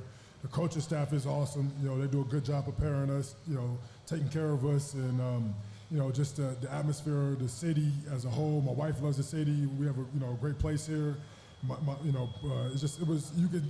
I had a feeling like I was like, man, even if we, you know, don't win the Super Bowl, we go out there and we give our best shot, but we don't win, we fall short. I have a feeling that I'm gonna have so much more fun in Baltimore than anywhere else just because I love the guys. I love the locker room. And so I was like, man, you know, we got a good chance to win. I know we do. And that's the number one thing I want to do is win the Super Bowl. Win the Super Bowl right off in the sunset, you know, but at the end of the day, I know that's very hard, and the journey is really what it's all about. You know, going along with the guys, you know, fighting for it and giving everything we have, but enjoying the journey, enjoying the ride, and doing that with this locker room, with these guys, man, it's special. And you know, I mean, every day I've been just like, man, that's a great decision. I'm so happy coming to work every day. I get excited to come to work. I know we're talking about the bye week. I was ready to get, and the bye week it lasted too long. I was ready to come back to work, man. Can't wait to get back in the locker room with my guys. That's great. All right. We're glad you're back. Trust me. We're at Mother's North Grill. They just brought us a feast, so we're going to dig in for a second. When we come back in, I'm going to find out what slit film turf is and why I hate it. We're going to do that next. Thanks to everybody who came out. Thanks to Maryland Vascular Specialists. We love them. Thank you, Alice. Their team of surgeons is Maryland's leaders in ethical arterial procedures. This is the Tyus Bowser Show with Pressbox 105.7 The Fan.